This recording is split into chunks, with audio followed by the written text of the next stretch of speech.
Se ha celebrado hace poquito una cumbre digital llamada Cumbre Digital de Singularity University. Frank, sin embargo, bueno, poca información he visto yo al respecto de esta cumbre. ¿Podrías explicarnos, para empezar, por favor, qué es la Cumbre Digital de Singularity University y lo que se ha hablado? Claro que sí. La Universidad Singularity o la Universidad de la Singularidad, solamente para que los oyentes se ubiquen, es una institución universitaria que está en Silicon Valley, además muy cerca de las instalaciones del Googleplex, ahí en Mountain View, en California, el corazón mero de Silicon Valley. Entonces, bueno, yo en mi caso soy un egresado del programa de lo que se llama en español pensamiento exponencial. Singularity University es también una escuela de pensamiento, en el sentido de que todo lo que hace es enseñar un método. Exponencial significa en 360, en el cual los problemas se resuelven solamente a través de equipos multidisciplinarios. Entonces, bueno, yo soy egresado y pues a mí me contactaron. Esta cumbre digital, vamos a decirlo así, porque iba a haber, o todavía el plan es que haya, pero iba a haber una cumbre digital en junio, julio, ¿no? de este año. Sí. Junio, perdón, sí, junio de este año, es correcto. Ok, y entonces han decidido hacerlo así ante el desafío de esta pandemia, ¿no? Estamos sufriendo todos. La cuestión es que fue el lunes, martes y miércoles entero de la semana pasada, ¿ok? Y entonces lo que se hizo es que se trajo exactamente a todo el mundo tecnológico, y en este caso también se incorporó al mundo biotecnológico. Empezaron 1 hora y 15 minutos tarde. Es decir, el número de personas registradas era de 22.000 personas, había conectadas en un solo momento. Wow. Esto es todo digital, absolutamente. Hay 22.000 personas. Para eso tienes que tener unos servidores de campeón mundial, ¿eh? Pues bien, lo que se toca ahí entonces es cuáles son las respuestas inmediatas ante la pandemia, porque esto acaba de empezar, y no es pesimismo, es estadística. Esto acaba de comenzar, ¿ok? Y ahora veremos que, bueno, luego más adelante veremos que China en este caso es un caso aparte, y veremos exactamente por qué. No es lo que se está publicando mucho en prensa, me parece, ¿eh? Vamos simplemente a aprender aquí de qué es lo que se ha hablado y cómo vamos cómo en este caso, ¿no? El mundo de la tecnología, que hay más, ¿no? El mundo de la ciencia pura y dura, ¿no? Pero el mundo de la tecnología en este caso, cómo está reaccionando y hacia dónde van los tiros, como se dice popularmente. Frank, ¿exactamente qué puntos se ha tocado en la cumbre digital Singularity University? Sí, exactamente. Son varios puntos. Porque sería larguísimo aquí. Son 3 días de seminarios. Tremendo, fue agotador, muy productivo. Yo en lo personal, y yo creo que todos los que asistieron aprendimos mucho, ¿no? De los colegas y de los expertos en biotecnología, etcétera. Aquí hay un desafío tecnológico. Hay uno especialmente o dos más bien, que vamos a decir 3 mejor, que me llaman poderosamente la atención. Y son los siguientes. Como desafío tecnológico tenemos un problema con lo que se denomina la identidad digital. La identidad digital, pues aquí en España, por ejemplo, ¿no? Pues ya no es digamos que no es más que todo un tópico, porque los DNI, los documentos nacionales de identidad, pues vienen con un microchip y traen una firma electrónica por defecto. Es una buena pregunta saber cuántas personas o cuántas transacciones se realizan al año en total en España utilizando precisamente esa huella digital. Pero lo que sí sabemos es que a la razón de la pandemia es un gran problema. Por ejemplo, datos. Tenemos en el mundo 1.000 millones de personas, 1.000 millones de personas que no tienen una identidad. Nada, ni un solo documento, cero directamente. ¿Ok? Y además de eso, aproximadamente unos 600 millones de niños que no están registrados encima de eso. Es decir, pues digamos que en sitios pues extremadamente rurales o tribales incluso, pues ahí nacen niños y bueno, papá, mamá, el chamán del sitio o el sacerdote o el imán, ¿no? Le bautiza, le da el nombre y ya está. Pero no hay un esfuerzo por ir a registrar a esa criatura o que el Estado o el gobierno en este caso venga a registrar a esa criatura. Y luego tenemos aproximadamente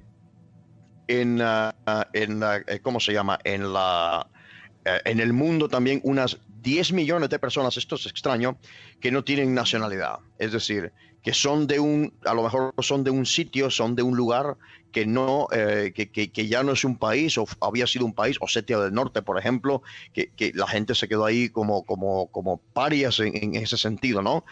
Como apátridas, perdón, parias está mal usado, como apátridas, ¿no? Y hay unas 10 millones de personas en el mundo que están en esas condiciones. Vamos a ver por qué esto es importante.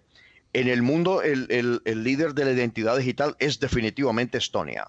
En Estonia, cualquier persona del mundo que sea aprobada por las autoridades estonias puede ser un residente digital de Estonia, tener una cuenta de banco en Estonia e incluso realizar trabajos en Estonia. ¿Okay? A pesar de que España tiene pues desplegado todo este sistema de los documentos nacionales de identidad, pues España en ese sentido está muy por detrás.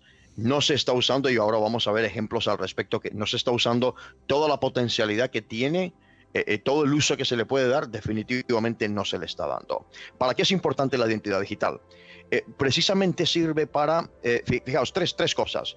Uno es registrar el movimiento de los pacientes. Pacientes, cuando digo pacientes son personas que durante otras pandemias o simplemente epidemias, en este caso, que es de un nivel menor, han tenido síntomas. Si esas personas cruzan la frontera, si esas personas se han ido a su casa, lo hacen a través del teléfono móvil, etcétera. Es decir, poder decir que a dónde está esa persona, descubrir, si ha estado en un foco de infección, poder aislar a esa persona. Sí, en Shanghái lo están haciendo, ¿no? Esto es muy antiguo ahí. Vamos a ver ahora el ejemplo al respecto. Por ejemplo, esto es importantísimo porque esto también tiene que ver con la corrupción. Precisamente esto ha sucedido en África Occidental en las últimas epidemias, no específicamente. Se tuvo que implementar de emergencia con el brote del ébola en 2014, ¿okay? El hecho de que a las personas se les dio una identidad digital para poder hacer pagos, es como que yo vaya a pagar con mi DNI electrónico, ¿no? Pues para que vayan a hacer pagos, a ver qué es lo que se le paga y cuánto es lo que se le paga a los funcionarios y a las ONGs. Muy importante esto porque además tiene, claro, ahí pues hay digamos que fundaciones y gobiernos o por ejemplo las Naciones Unidas que están haciendo contribuciones de dinero en este caso y no de recursos, pues eso hace falta tener un registro de quién está pagando cuánto a quién. ¿Okay? Muy importante. Por ejemplo, y aquí respondo a tu pregunta, Fernando. Yo creo que esto es muy importante lo que voy a decir. A nosotros se nos ha dicho en la prensa que el éxito de la cuestión en Wuhan, en China, ha sido porque China se ha movido inmediatamente, ha metido en sus casas a todo el mundo y no sé a cuántos millones de personas, lo que nos dice la prensa china o el gobierno chino en este caso, cuidado, porque ahí no hay divergencia de opiniones, ahí hay una sola voz, que es la voz del partido, para ser claros. Lo que nos informan es que China metió en sus casas a millones y millones y millones de personas y que por eso no se propagó el virus. Sí y no. En el caso de China, lo que hicieron fue que inmediatamente se desplazaron, se movieron para crear un ID digital específico de este caso. Un ID digital que está ligado a su seguro médico. ¿Correcto? Por lo tanto, identifica individualmente a cada persona en la República Popular China. Un trabajo de hormigas, ¿eh? Ok.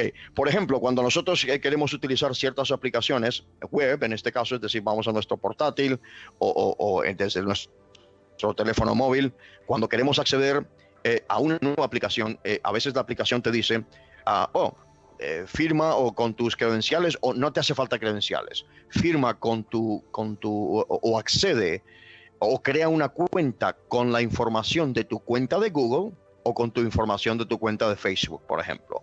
Allí hicieron lo mismo y lo hicieron específicamente con dos aplicaciones. Alipay, que es el módulo de pago online de Alibaba, Jack Ma, ya lo tenemos por aquí, haciendo donaciones impresionantes, o WeChat en este caso. Y esto fue lo que hicieron. Fijaos que es ingenio puro y duro. Lo que hicieron es que a través de esta aplicación donde podías inscribirte con Alipay o WeChat, ¿okay? Lo que hacías es que te testeaban y entonces ese test decía a través de un código QR, que es un código así como un cuadrado lleno de otros cuadritos, ¿no? Para quienes no lo hayan visto, a través de un código QR de 3 colores decía, esa persona está sana, esa persona está bajo riesgo de infección o esa persona está infectada. Entonces, cuando tú ibas por la calle tenías que desplegar el teléfono móvil, que eso no lo decides tú, lo decide, se va actualizando y entonces te va diciendo si estás enfermo o no estás enfermo. Entonces las autoridades vienen y leen el QR y dicen que efectivamente usted puede ir ahí a lo que sea que tenga que ir a la esquina, o usted puede salir en coche e ir allá a su trabajo, por ejemplo. No es que hayan encerrado a todo el país, había gente que iba a trabajar. Absolutamente un golpe de genio. Además no era difícil. Ni siquiera era caro. Lo que pasa es que tenían ya desplegada digamos que la tecnología. Ese es el segundo caso. Y el tercer caso es, y yo lo tengo que decir, hay que decirlo así, de los errores tenemos que aprender. Y esto es uno de los errores garrafales que yo encuentro en la gestión de la pandemia aquí en España. Tenemos 17 diferentes autotest de coronavirus, ¿ok? Cada comunidad autónoma tiene su autotest de coronavirus. No se sabe qué variables tiene, no se sabe qué integración tiene, no se sabe qué acceso tendrá luego el gobierno central, el Ministerio de Salud, por ejemplo, para acceder a esos datos y poder generar grandes gráficas y poder acceder. Eso es una minería de datos, Big Data se llama, ¿no? La minería de datos. No sabemos absolutamente nada. La gente no va a ir a un portátil a hacerlo, a estar respondiendo preguntas, se lo hacen en un teléfono móvil con un QR. ¿Okay? Entonces, ahí la estrategia definitivamente no ha habido estrategia. De hecho, ha sido una reacción, y tengo que decirlo así, ha sido una reacción a patadas. Han hecho un autotest rápido, pero si yo voy aquí, el autotest de allá tiene otras preguntas y no sabemos después cómo vamos a poder realmente tener unos datos que son absolutamente necesarios, porque hay un servicio, hay un sistema de salud en España, ¿no? El sistema público de salud, que es supuestamente universal, en el que las cosas, señoras y señores, las cosas cuestan dinero. Pero eso no es lo más importante, sino que no le estamos facilitando a esos héroes que hay afuera, que son el personal sanitario, no les estamos facilitando el trabajo. Y esto es algo que después tendremos que ver. Juanje. Fran, sobre el tema este que estás hablando, agregándote algo de el tema este que dice que China ha creado la identidad digital y que, bueno, era...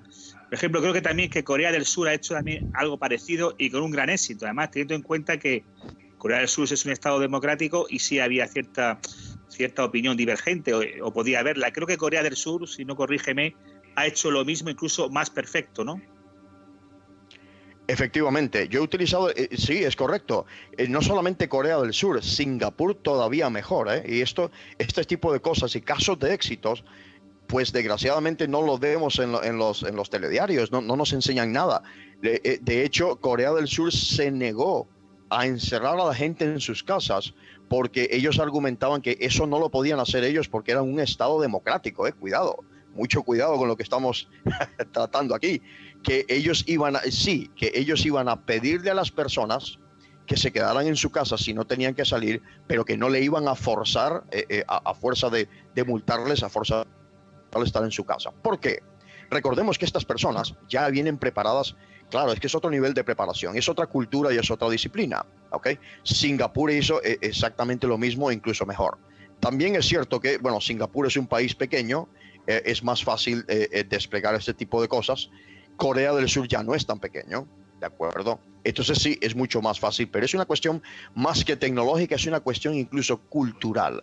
Entonces, claro, ahí se ha controlado muy, pero muy eficientemente cómo se ha hecho esto. Hong Kong, en este caso, que aunque parece que es un apéndice de China, ellos hacen las cosas a su manera. Los hongkoneses son orientales étnicamente, pero ¿cómo se llama? Su cabeza sigue siendo británica, ¿eh? Entonces ellos pues fueron a su aire y también lo han hecho con mucho, mucho éxito. Japón es otro caso que tenemos por ahí también en este momento. Sí, Fran, muy bien el tema, pero quiero decirte, por ejemplo, que has dicho que en la cumbre esta que hemos estado hablando, de la cumbre digital, se hablaba Sí. de biotecnología. ¿Esto es un caso de biotecnología, lo que estás comentando? Bueno, en este caso estoy hablando solamente del despliegue tecnológico, o sea, es decir, Vale. como el desafío tecnológico, solamente tecnológico, de los cacharros. Ahora vamos a ver más ejemplos de esto. Ujú. Es decir, de los cacharros que utilizamos todos los días y de cómo esa minería de datos no ocurre, por ejemplo, no ha ocurrido en España, ¿ok? Y entonces no sabemos muy bien si los datos que nos están dando, qué exactitud tienen, qué margen de error tienen. ¿Me entiendes? Entonces, de biotecnología, yo no he querido entrar, pero voy a explicar por qué. Porque en el sentido de biotecnología, yo no soy un biotecnólogo, no soy un epidemiólogo, ni soy un virólogo. Entonces, por ejemplo, yo no he entrado abiertamente a tratar de explicar cómo se comporta el virus, porque yo no soy un experto ni trabajo en ese campo, y yo tengo la responsabilidad de no hablar de algo que no comprendo en un 100%. Pero el caso del despliegue tecnológico y cómo ayuda en este caso, a las sociedades humanas y a los gobiernos, por supuesto, y a la empresa privada, que es tan importante. Eso sí que bueno, uno trabaja en lo que no. Si uno es herrero, tiene que trabajar con un martillo y un yunque, ¿no? Pues eso es lo que, en mi caso, es lo que me toca, sí.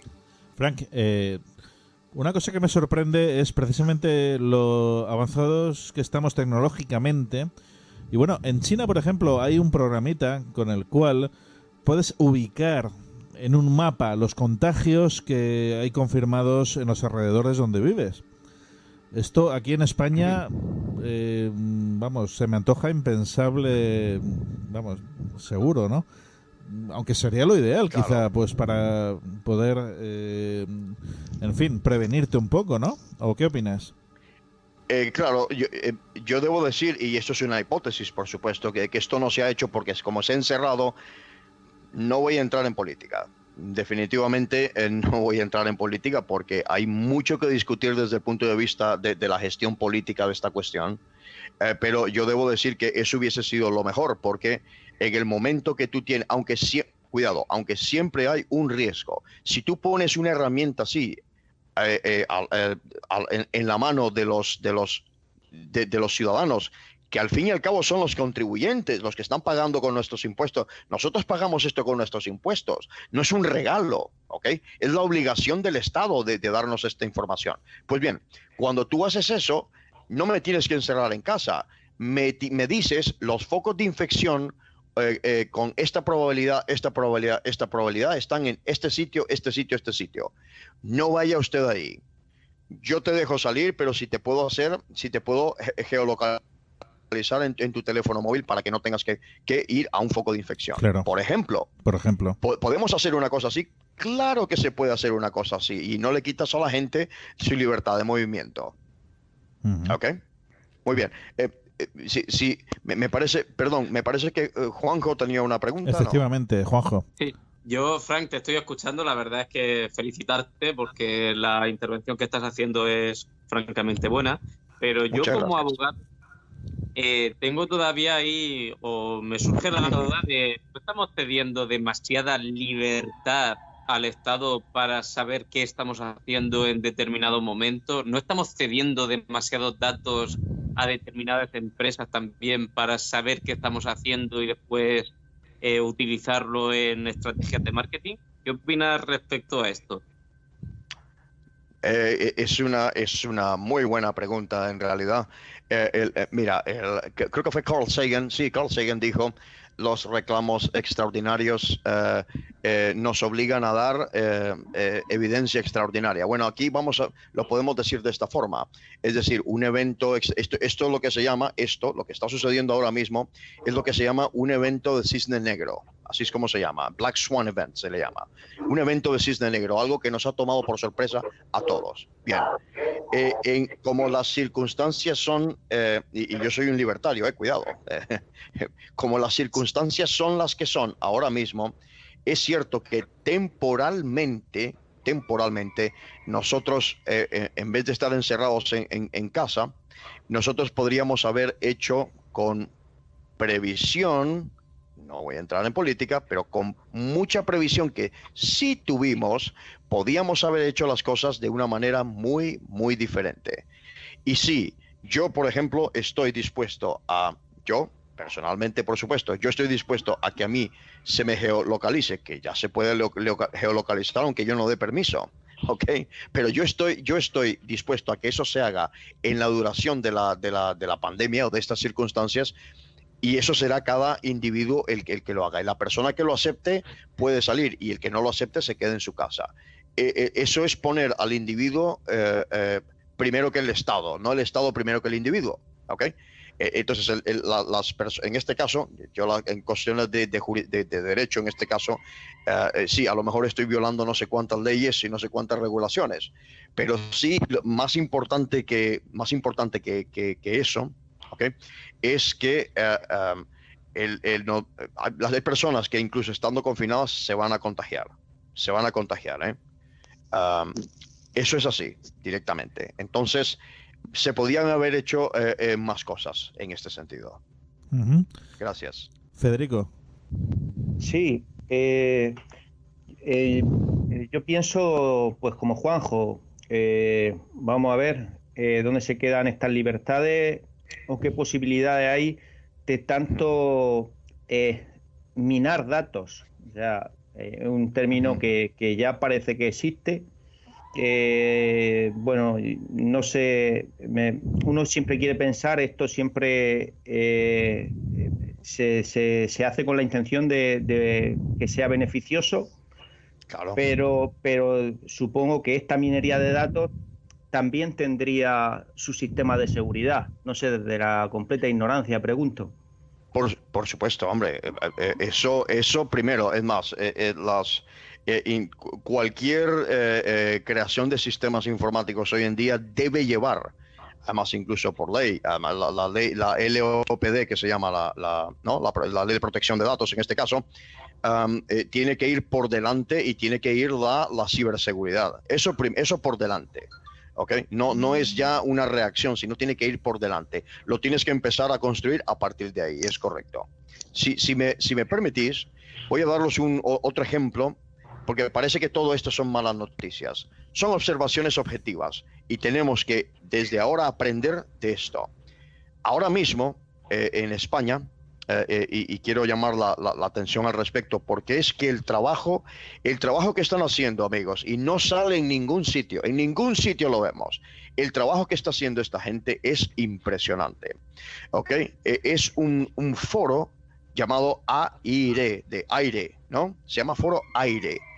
Lo podéis encontrar en internet en la dirección foro.coronavirusmakers. Makers es MAKRS.org. foro.coronavirusmakers.org. Bien, esto es un foro totalmente de técnicos e ingenieros que están totalmente deslocalizados, están todos trabajando desde su casa, ¿ok? Uh-huh. En lo que están haciendo, están construyendo respiradores y equipo para estos respiradores en impresión de 3D.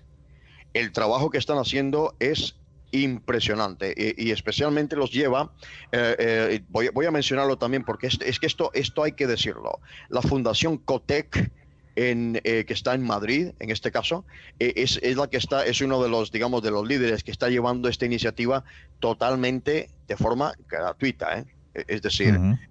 El trabajo que están haciendo para crear respiradores, porque por la tardanza en las cadenas de suministro ahora mismo, para poder importar respiradores de otro sitio o esperar a que te lo vengan a regalar, pues es muy complicado. Hay más ejemplos de estos a nivel ciudadano, pero yo a nivel tecnológico sí quiero resaltar el de los makers. Makers son los, digamos que estos técnicos de hardware en este caso. Están ahora mismo trabajando no sé cuántas horas al día para crear respiradores y equipo impreso en 3D. Y a ellos yo les envío un saludo y un gran aplauso, la verdad. Uh-huh. Sí, no, es un grandísimo trabajo, sin duda.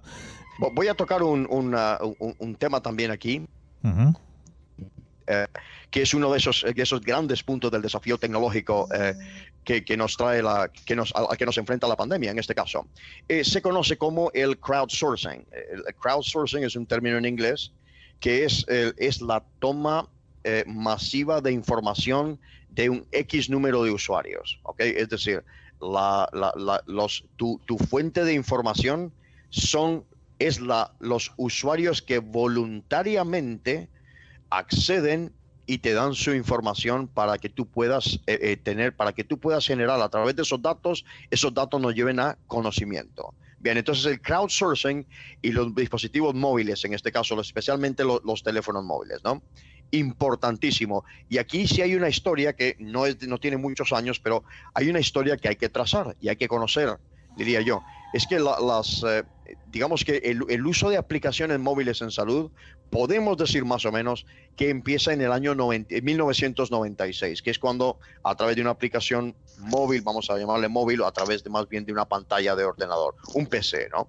Empiezas a tomarle datos de enfermedades, le empiezas a decir, por ejemplo, le empiezas a preguntar a los pacientes qué siente, dolor de cabeza, tiene usted fiebre, cómo se siente, está usted mareado, esa pregunta extraña que veo aquí en España, que es, ¿se siente usted con angustia? Eso es una cosa muy rara para mí. Okay. Entonces, a partir de 1996 lo que podemos observar es digamos que una nueva disciplina que le podemos llamar con toda justicia epidemiología digital. Okay. Es un nuevo campo que arranca, especialmente, y voy a decir los nombres para que en este caso los oyentes, pues tengan esa información, puedan ir a buscarlo, puedan indagar al respecto. Por ejemplo, la aplicación que comienza todo esto se llama ProMed en los Estados Unidos en el año 96. Luego tenemos en 2003 la aplicación InfluenzaNet, que se desarrolla en el Reino Unido, Portugal, Italia, Bélgica y Países Bajos. Toda esta información que os estoy dando es la que se tocó por cierto, es parte de lo que se tocó en la cumbre digital de Singularity University la semana pasada. Por ejemplo, ¿no? Una que es muy llamativa, disculpadme mi portugués, bueno, está don Juanjo Ferrer está ahí escuchando, Saúde na Copa, salud de la Copa, creo que significa, ¿no? En el año 2014 con motivo de la Copa Mundial de Fútbol en Brasil. ¿Okay? Estos son digamos que las aplicaciones más famosas al respecto. ¿Y a dónde nos lleva esto? Nos lleva en esta epidemiología digital, nos lleva a un concepto muy interesante que tiene además que ver precisamente con lo que nos quería decir a lo mejor don Juanjo Ferrer. ¿Okay? Que es el concepto de la vigilancia participativa. Esto suena un poco extraño. Resulta que este concepto tiene que ver con con la suma de varias cosas. Con el informe voluntario de los pacientes que son usuarios de la aplicación, con la entrada de esos datos de estos pacientes en la nube, con el procesamiento algorítmico de esos datos, que ya lo hemos visto, y luego la toma de decisiones. La toma de decisiones tiene que ver con la localización de focos, ya lo hemos visto, la gravedad del asunto, etcétera. ¿Y sabéis a dónde nos conduce todo eso? A la palabra empoderamiento, que es lo que deberíamos hacer o haber hecho, ya no voy a entrar ahí, pero de eso se trata, de empoderar al público, ser proactivos. Si nosotros tuviésemos algo de esto, de una forma más unificada, de una forma más estándar, y que nosotros pues educáramos incluso a los jóvenes desde el colegio y el instituto, lo que serían otros sitios, la escuela y el colegio. Nosotros entrenamos a los jóvenes a que participaran en este tipo de cosas. Sería mucho más fácil. Y es lo que ocurre en Corea del Sur, Singapur, China, Hong Kong, Japón, etcétera.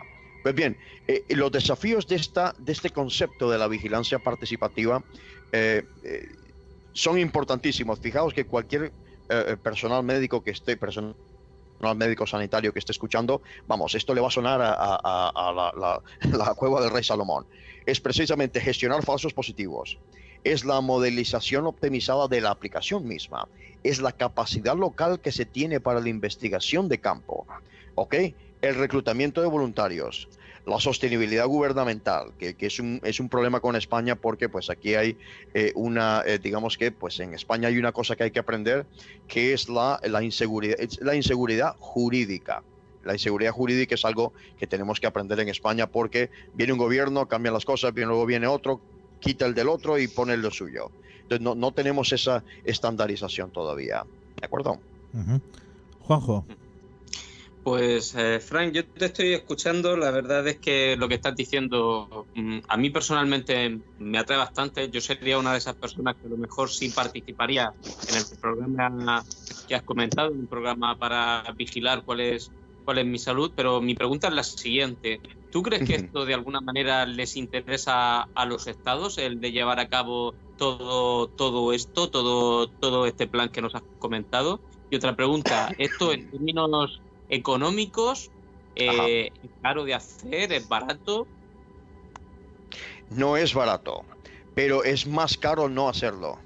Y hablo solamente en términos económicos, y es incluso peor porque de lo que estamos hablando aquí, al fin y al cabo, es que el resultado es de cuidar las vidas humanas. Luego es peor si no lo haces. Por lo tanto, no es un gasto, es una inversión, que le damos ahí la vuelta al término.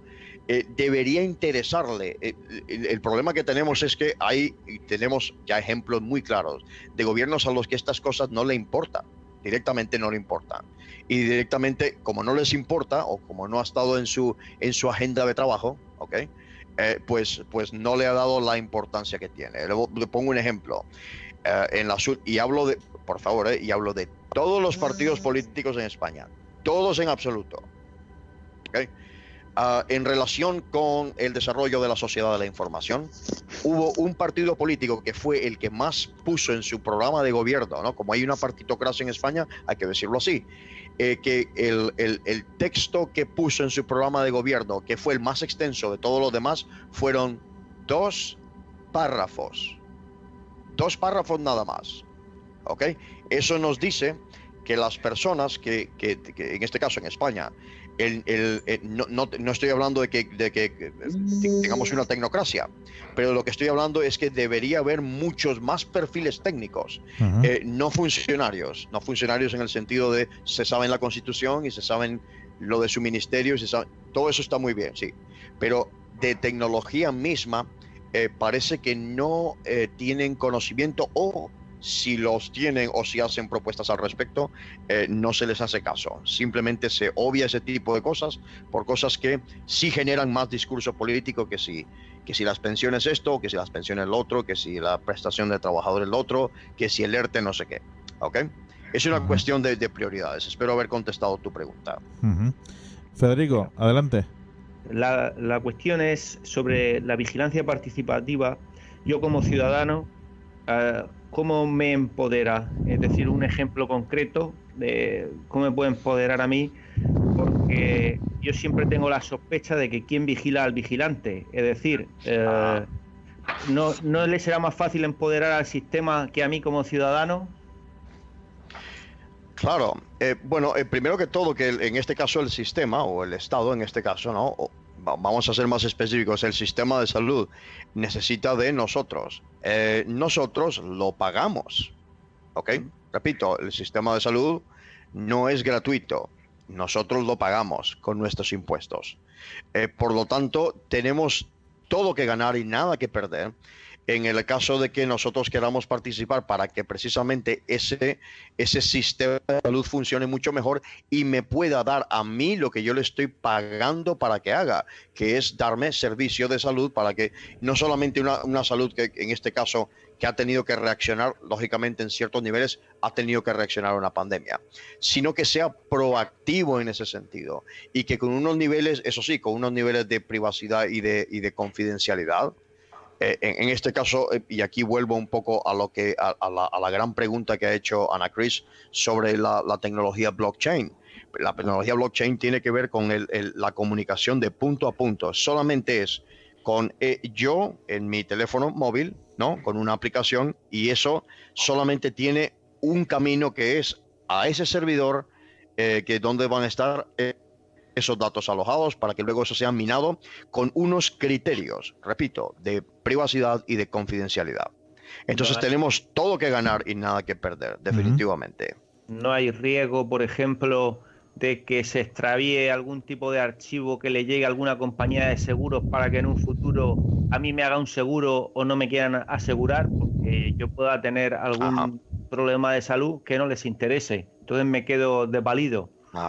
Es una gran pregunta en el caso de personas que quieran contratar seguros privados de salud.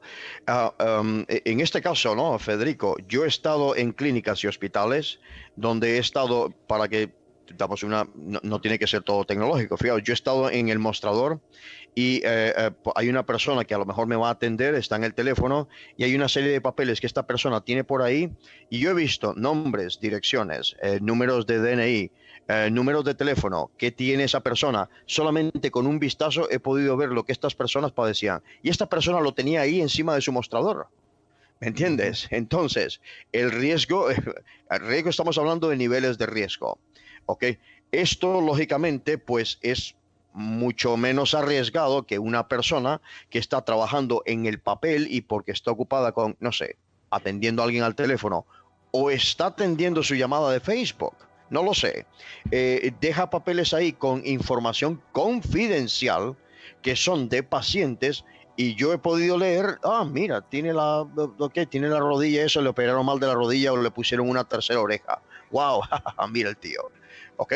Entonces, ¿qué es lo que sirve más? ¿Quién cuida al vigilante? Bueno, esa va a ser la pregunta eterna, ¿eh?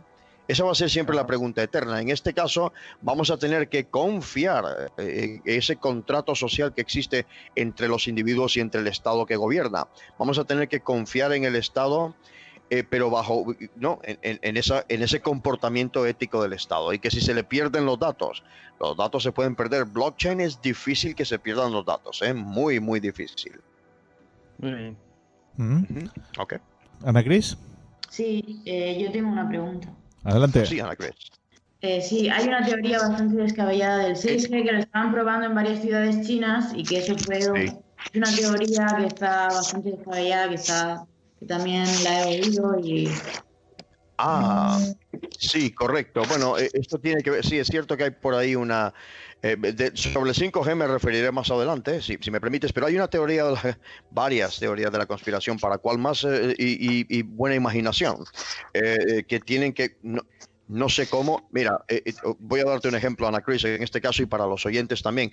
Todavía yo pierdo el sueño, 1 hora de sueño cada noche, tratando de pensar en qué consiste la compra del papel higiénico. Eso sí que es una teoría de la conspiración, ¿ok? Yo no entiendo para qué sirve el papel higiénico en una pandemia. Todavía voy a tener... Lo siento, esto es demasiado erudito y filosófico para mí, no lo entiendo. Pues aquí pasa exactamente lo mismo. No sé qué tiene que ver la 6G. Tú has mencionado 6G. Por supuesto que la tecnología 6G ya lo están empezando a probar de cara al final de la década, más o menos. ¿Okay?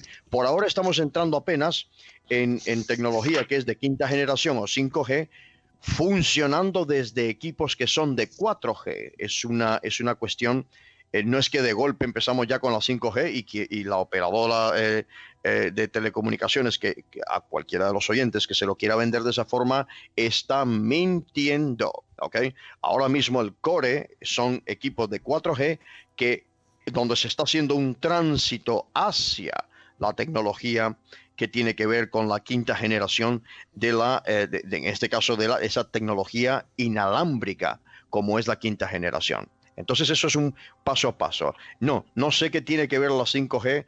Sí hay una relación entre la pandemia y el 5G, y eso lo veremos más adelante, si tú me permites, Ana Cris. Una cosa, Frank, respecto al primer punto de todos, al desafío tecnológico que supone este coronavirus, hay ciertos avances que yo pienso que merecería la pena quizá, en fin, que los radiantes conocieran, ¿no? Por ejemplo, es que en China me sorprende mucho. Son avances que quizás si los lleváramos al resto del mundo sería fantástico, ¿no? Por ejemplo, el uso de los vehículos sin conductor, me refiero a las zonas de cuarentena. El uso de los drones, pues para confirmar que la gente se protege adecuadamente con mascarilla. El uso de cámaras de reconocimiento facial con termómetros incorporados. En fin, son tecnología punta que se podría aplicar perfectamente a lo que está pasando ahora de la pandemia. Y también, fíjate tú, refiriéndome a los makers, están también realizando lo que son pantallas faciales con tecnología 3D precisamente para ayudar a los sanitarios. Son cosas que son muy sorprendentes, ¿no? Y cómo es que no se está aplicando no solamente en China, sino en el resto del mundo. Primero que todo, que esta tecnología no se aplica. Esta tecnología se adapta y se despliega, porque hay sitios, y tenemos aquí tenemos aquí un abogado, como es don Juanjo Ferrer, y que nos lo puede decir, que ese tipo de tecnologías pues es tremendamente invasivo. En China tiene una historia de 4.000 años, y entonces su ética comunitaria es muy diferente a la que tenemos en Occidente, donde es mucho más, digamos que, individualista y egalitario en este caso, ¿no? Entonces es una ética diferente. Entonces esto se despliega y se adapta. Ahora mismo estamos tarde ya, ¿eh? Es decir, lo que puede hacer ahora es que estamos reaccionando, pero no hemos hecho el trabajo de estar listos para esto. Y aquí donde además esto es un punto importante, Fernando, porque aquí es donde surgen muchísimas de estas teorías de la conspiración, que dicen que, esto era para sacar esta tecnología a la calle. Esto lo han hecho a propósito para sacar esta tecnología a la calle. No, resulta que estamos reaccionando desgraciadamente. Por ejemplo, has mencionado los coches en estos sin conductor, que serían ideales en este caso para poder transportar, por ejemplo, para poder transportar al personal médico y sanitario que no tenga que hacerlo en su propio vehículo porque está cansado, porque están agotadas, etcétera, para poder transportarlos de un sitio a otro. Y donde sabes que el vehículo, como solamente lo estás usando tú y es para ti nada más, ¿ok? Ahí no va a haber casi ningún contagio. Por ejemplo, eso. Luego los drones, que con esto de reconocimiento facial. Bueno, China está lleno de esta tecnología. Yo he estado en China trabajando, como sabéis, ¿no? Y entonces, pues si yo cruzo una calle, ahí no es policía en ningún sitio hay policía. O sea, no ves la patrulla de policía que pasa por ahí, no la ves. Están las cámaras vigilándote en todo momento, y si cruzas la calle o si cometes una infracción, te toma una foto. Esa foto inmediatamente, lo explico porque esto no es del tema de la pandemia, pero bueno, lo explico cómo funciona. Okay, lo que hace es que en este caso envía específicamente una red social llamada Weibo, UEBO, Weibo. Lo que hace es que te toma una foto, te identifica, esta persona se llama tal, va a la red social Weibo, publica tu foto y dice, el señor, no sé, el señor Li Shen Kai-fu ha cruzado la calle en esta avenida aquí en Guangzhou o no sé, en Beijing, por ejemplo. Y entonces tiene que reportarse inmediatamente a la próxima comisaría de policía para que pagar la deuda, para pagar la multa. Te presentas tú a la comisaría de policía, pagas la multa y entonces te quitan de la red social. Y dependiendo de la gravedad de tu ofensa, en este caso, puedes o no puedes viajar en tren o salir a otro país, o que te den un pasaporte o ir a otra provincia. ¿Okay? Claro, ese tipo de cosas nosotros no las podemos hacer. Yo no estoy de acuerdo.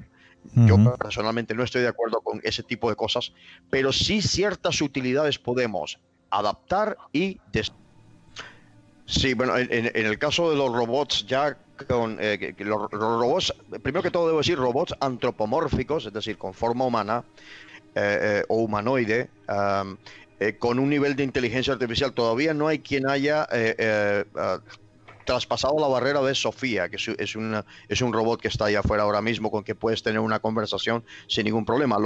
Una de las grandes cosas que han hecho, fijaos la tecnología, o sea, cómo nos puede ayudar, ¿no? Las personas que están ahora mismo infectadas del virus, que están hospitalizadas, especialmente las personas mayores, que están solas, que están sufriendo, que lo están pasando muy mal, y su familia, que por otra parte lo está pasando también muy mal. Saben en Japón que hay un robot pequeñito que va por las camas, escanea la cinta que tienes, ¿cómo se llama? La banda que tienes en la muñeca, porque está conectado al sistema del hospital, sabe tu nombre, te llama por tu nombre y te dice si quieres que te cante una canción, si la persona está consciente, claro está. ¿Quieres que te cante una canción? ¿O quieres oír las noticias? ¿Quieres que te lea un libro? Y entonces te empieza a leer un libro. Entonces la persona está ahí prácticamente manteniendo una conversación, o incluso hay uno de estos que tienen la capacidad de streaming, de que hablaremos de eso en un momento. La capacidad de streaming, es decir, que a través del robot pueden hacer una videollamada al teléfono móvil que los familiares tienen la aplicación y tienen el enlace privado a ese paciente y solamente a ese paciente, teniendo en cuenta una de las preguntas que se acaban de hacer, donde hace un streaming y donde la persona infectada puede hablar con su familia. Eso, ¿cómo es posible que nosotros lo tengamos? Vamos a ver un ejemplo. En un momento vemos un ejemplo muy claro de eso. Juanjo, adelante. Frank, yo te estoy escuchando y esto parece el futuro de Blade Runner al 100%, ese futuro que se plasmó en aquella película. ¿Tú crees que esto puede llegar a nuestra sociedad? Porque la sociedad española es una sociedad altamente envejecida, de eso tenemos que tener constancia, o por lo menos yo me estoy informando y documentando y para hacer el programa, y la sociedad española es una sociedad muy envejecida. ¿Tú crees que esto de alguna manera es aplicable a la sociedad? ¿Lo podemos meter dentro de la sociedad y lo podemos ver como algo normal y corriente? Pues contestando a tu pregunta, nuevamente con datos y con estadística, el país del mundo el país más envejecido del mundo ahora mismo es precisamente Japón. Y ellos han desplegado estas tecnologías sin ningún problema. Todo esto tiene que ver con esto es, repito, no es tecnológico, es cultural en este caso. Tienes que tener la voluntad de hacerlo, ¿ok? Se puede hacer, se debería hacer. Es más, ni se debería, porque estaría hablando en modo condicional. Ya tendría que estar hecho.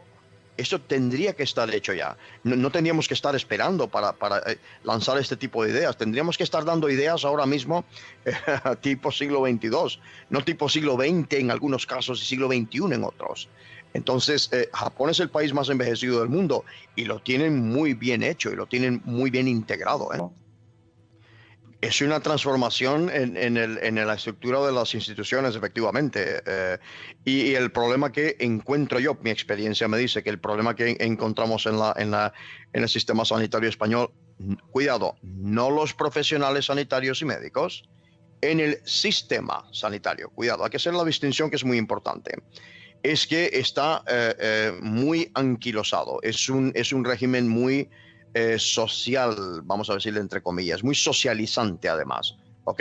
Está muy masificado, entonces tienen que cambiar los criterios a ver a cada individuo como individuo y no como un número de la masa, que estos números que cada ser humano es un número, es algo muy propio del siglo XX, ya no es así, no es cierto.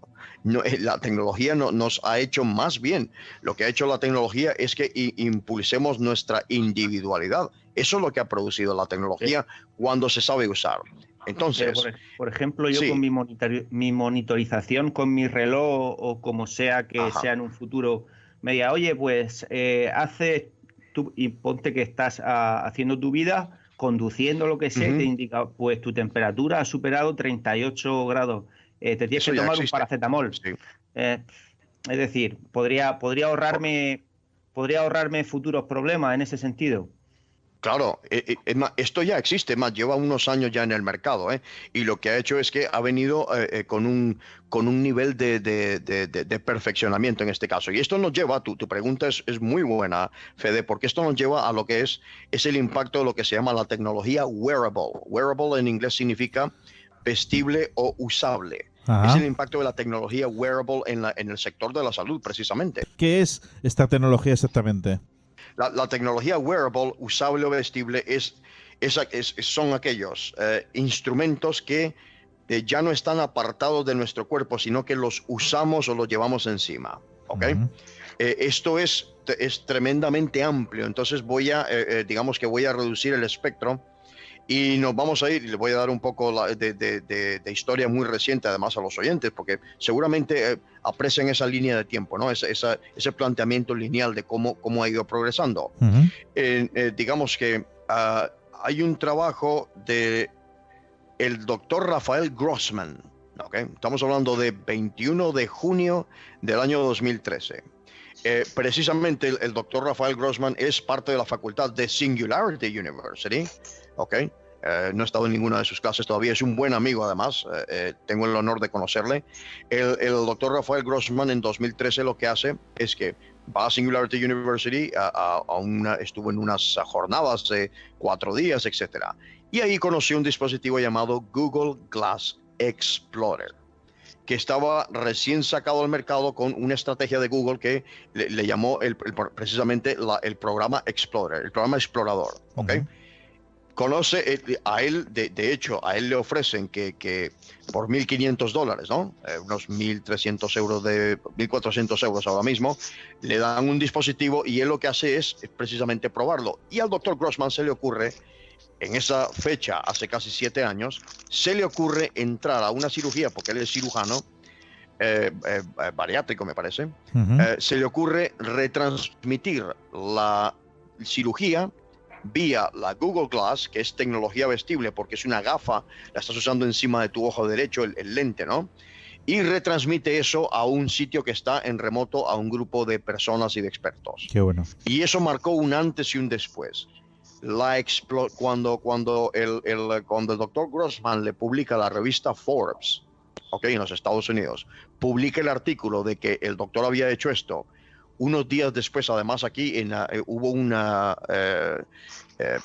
hubo un ensayo aquí también en Madrid, por cierto.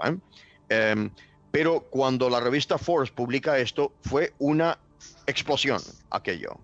La salud se convirtió en ese momento en el objeto de la tecnología wearable que Google, digamos que, hace nacer, porque nunca había habido una gafa inteligente antes. Hasta ese momento, y eso fue una explosión. Lo que hizo ese evento fue generar toda una industria. Esa es la industria en la que yo trabajo en este caso. ¿Qué pasa? Que conforme el tiempo, lógicamente, pues empieza, ¿no? La cuestión del concepto de lo que se llama telesalud, telehealth, en este caso, hoy en día ya se le llama telepresencia, ¿ok?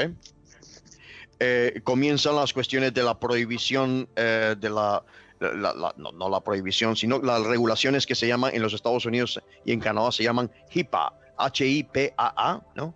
Que es un acta de privacidad del paciente, de confidencialidad del paciente, etcétera. Entonces, lo que sucede es que eclosiona hasta más o menos inicios del año 2016. Estoy hablando porque yo he trabajado en este sector durante años, conozco muy bien la historia y debo decirlo así, ¿no? En este caso, que nosotros, nuestro equipo en ese momento estaba trabajando en una empresa, no es mi modesta empresa hoy en día, pero estaba trabajando en una empresa también, en una empresa española, llevamos a cabo el proyecto Sanjay en India en 2016. Fue un tour de casi 6 semanas por 5 grandes ciudades de India, probando esta tecnología y en la que yo me estrené.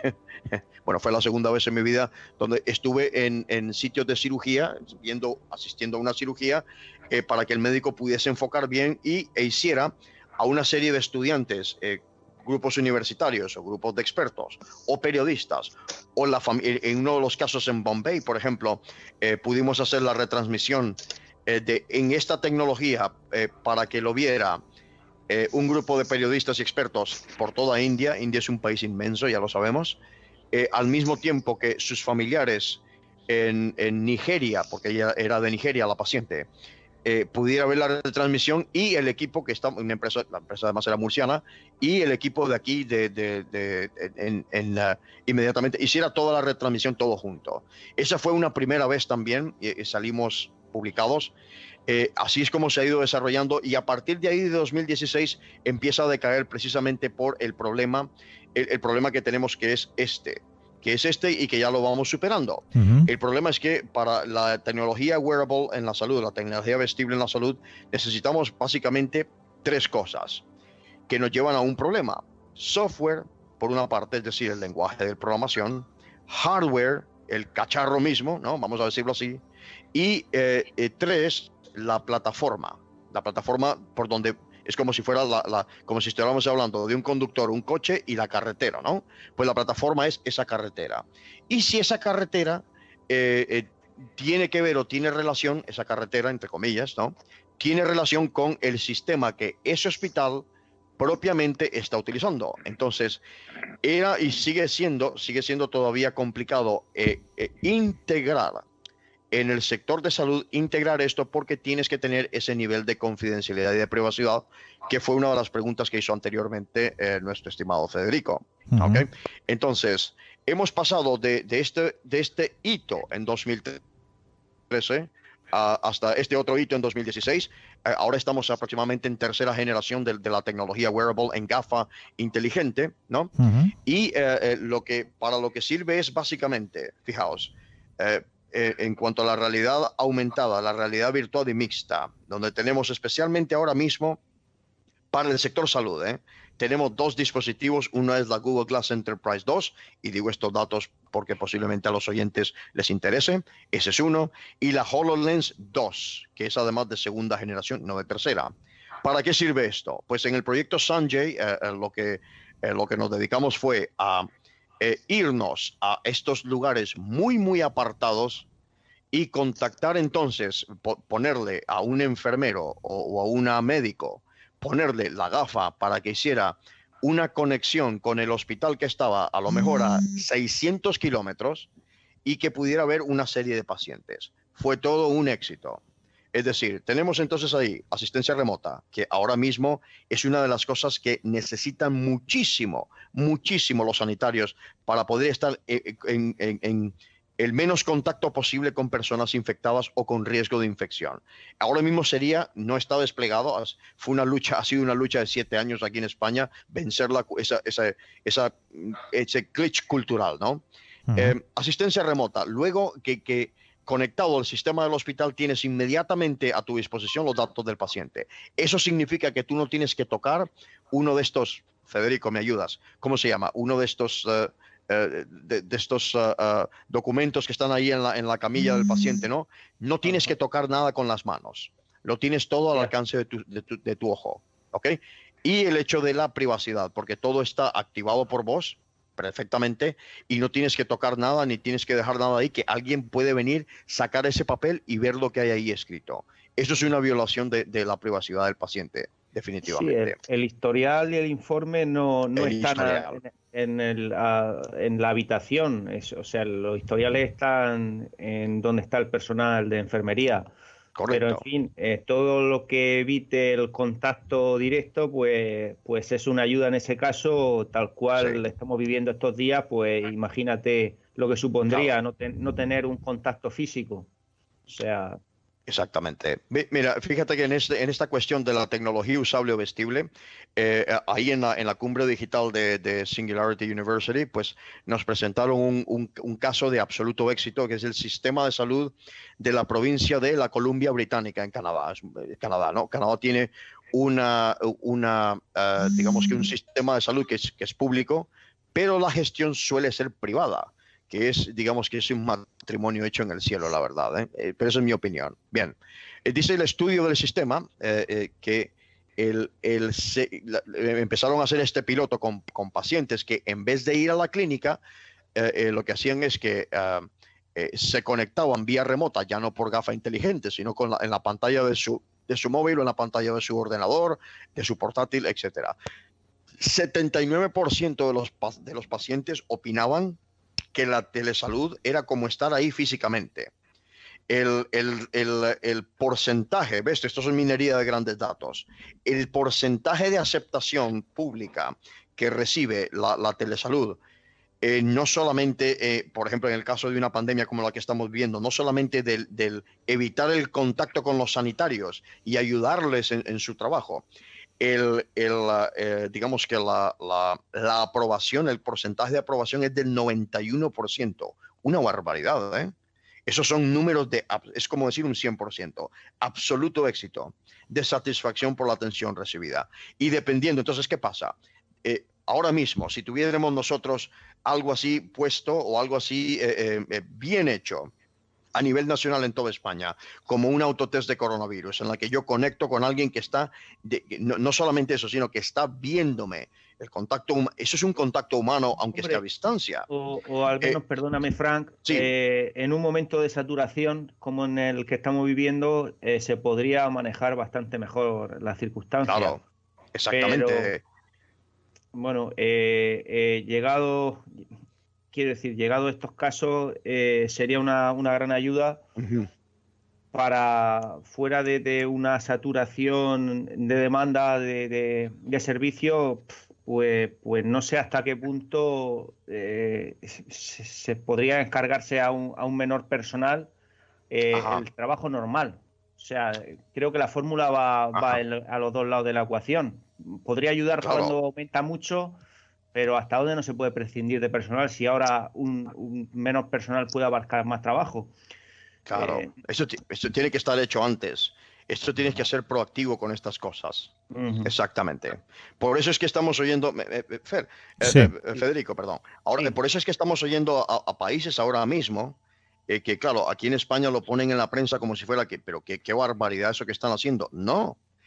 Estas tecnologías en esos países existen y son lo más normal del mundo.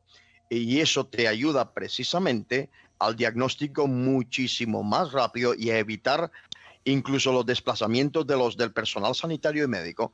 Evita esos desplazamientos o los reduce porque no son necesarios. No son necesarios. Entonces, si no es un motor de inteligencia artificial el que está detrás, determinando, incluso leyendo tu temperatura y todo, que puede ser, eso ya estamos hablando de un trabajo que hay que hacer, pero ahora mismo no lo tenemos, que yo sepa, en el Servicio Murciano de Salud, por ejemplo, no existe. Bien. ¿Hay alguna empresa así local que ha estado experimentando con ese tipo de cosas de reconocimiento facial, pero nada más? Ok. Tú has dicho saturación, otra palabra muy importante en los problemas de la tecnología vestible. Y eso ya lo sé yo de mis propias venas y de mis arterias, amigos. Porque el problema burocrático que existe en la cadena de suministros, ¿ok? Esa frase tan importante ahora mismo que es la cadena de suministros. Y el registro de proveedores es mastodóntico. Aquello es imposible. Es imposible. Es decir, un país, y vuelvo atrás, un país donde tenemos firmas electrónicas, okay, para procesarlo todo, tengo que enviar papeles y papeles y papeles y papeles y papeles para todo. Efectivamente. O sea, a ver, ¿para qué me das una firma digital si te tengo que enviar papeles? No lo entiendo. Pues ahí tenemos el problema en este punto de la tecnología wearable, que por cierto, simplemente voy a tirar el gancho también. Junto con nuestros partners alemanes, hemos lanzado a nivel mundial, una aplicación solamente de streaming de vídeo, de audio y de cómo compartir registros multimedia a través de la transmisión, ayudados y apoyados por realidad aumentada en este caso. Así que es nuestra pequeño granito de arena y esperamos, esto es principalmente para que los sanitarios y las personas que, además, sanitarios, no solamente sanitarios, tienes ahí también a la policía, los repartidores, estas personas que están ahí afuera trabajando, que nos están haciendo este confinamiento gracias a vosotros porque lo estáis haciendo mucho más fácil, ¿ok? Esas son personas que ya podrían estar desplegando esta tecnología, haciéndoles a ellos, primero que todo, dándoles a ellos más seguridad para su salud y un mejor servicio. Juanjo. Bueno, estoy escuchando esto de la tecnología wearable, estoy escuchando todo esto. La verdad es que, vamos, la tecnología wearable para muchas personas que a lo mejor nos están escuchando, esto le puede sonar a cuento chino, pero muchos de ellos tienen pulseras de estas que te miden el ritmo cardíaco, que directamente te dicen cuánta grasa quemas, cuántas calorías quemas. ¿Tú crees que hay alguna manera de poder, ya que esto es algo que es muy común, que todos habitualmente tenemos, yo creo que la implantación de absolutamente esto que estás diciendo puede ser algo sumamente progresivo y sumamente importante para muchísimas personas que tienen problemas de salud? ¿Esto se puede incorporar realmente como a lo mejor las pulseras estas que te estoy comentando, Frank? Es más, eso sería lo ideal en este caso. Por ejemplo, una de las cosas que pregúntamelo a mí, jamás seré ministro, nunca seré ministro, pero una de las cosas que yo haría a nivel de España es precisamente a las personas no solamente con ciertas patologías, digamos, ¿no? No soy médico, disculpadme por la falta de la terminología, y que ahí está Federico que me puede corregir, pero con ciertas patologías o personas que son ancianas ahora mismo, que son quienes lo están pasando peor, tendrías un programa nacional, no local, ¿ok? Tendrías un programa nacional en el que estas personas llevan, que no les estorba para nada, además se ve hasta bonita, se llevan su pulsera que está conectada a su teléfono móvil en una aplicación, y que está, por ejemplo, vigilando su ritmo cardíaco. Incluso hay muchas cosas que podría estar vigilando, montones, depende de la calidad de la pulsera y del trabajo del software que tú hagas. En el caso de una aplicación móvil, puedes tener muchísimos factores ahí, y que cuando hay una señal de alarma no tenga esa persona que agarrar y llamar al 112, sino que el móvil mismo envía, la aplicación misma envía una alerta al 112, por ejemplo, envía una alerta al 112 diciendo que esta persona tiene un ritmo cardíaco anómalo, etcétera, etcétera, o está padeciendo de disnea, que es una anomalía respiratoria, ¿no? Eso podríamos tenerlo ya. Muy bien. Continuamos entonces con el siguiente punto, Frank, hablando de la supercomputación, ni más ni menos. Ajá, correcto. Cuéntanos. Bueno, la supercomputación, hay que hacer una distinción aquí. Hay una supercomputación que son, no digo superordenador, ordenador es una palabra que está mal empleada, es incorrecto. Estos artilugios que tenemos aquí no ordenan datos, computan datos. Por lo tanto, es un supercomputador o computadora. Esta supercomputación de la que hablamos es convencional, es decir, silicón. No estamos hablando de que es otra liga totalmente, que sería la computación cuántica. En otra ocasión podemos hablar de eso al respecto, que es absolutamente fascinante. Pues la cuestión de la supercomputación es porque hace escasos días salió la noticia, ¿no? Sí. Y esto nos lleva precisamente hay un ranking de las 500 supercomputadores más potentes del mundo, ¿no? Pues bueno, digamos que desde 2013, Estados Unidos había sido el número 1, pero en 2013, digamos que pierde, y entonces desde 2013 para acá se han estado repartiendo ese primer lugar empresas en este caso, chinas o japonesas o suizas. Los suizos en el caso europeo son campeones en este sentido, de la supercomputación.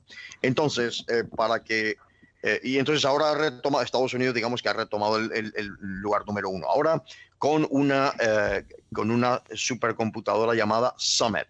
Summit, precisamente como la Summit, la cumbre digital, significa cumbre o pináculo. También significa en español, ¿no? Para que... Además, por cierto, un detalle es que este proyecto lo dirige un murciano, precisamente para vosotros que sois de aquí, ¿no? Lo dirige el Darío Gil en IBM. De hecho, es quien dirige el proyecto, ¿eh? Entonces, lo que hace es que dos grandes empresas como son IBM y NVIDIA, ¿okay? Empiezan a trabajar en este supercomputador que es para el Departamento de Energía de los Estados Unidos. Sería como un ministerio de energía aquí, ¿no? El Departamento de Energía de Estados Unidos.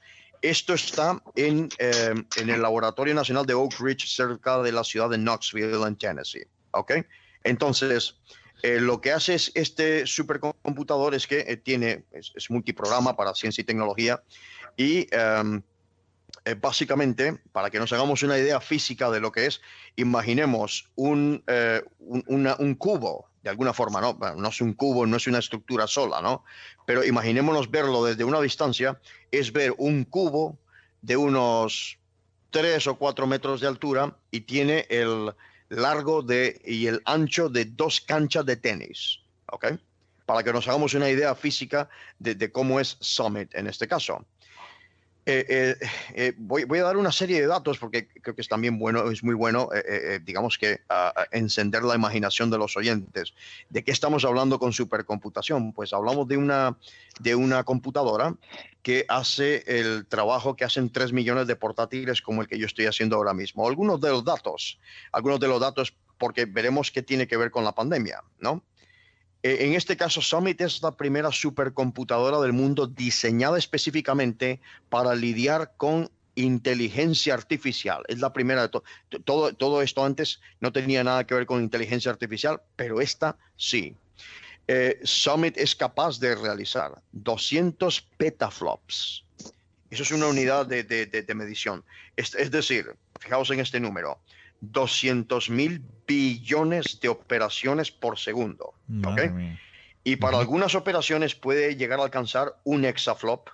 Un exaflop equivale a 1 trillón, 10 a la 18, 1 trillón de operaciones por segundo. ¿Okay?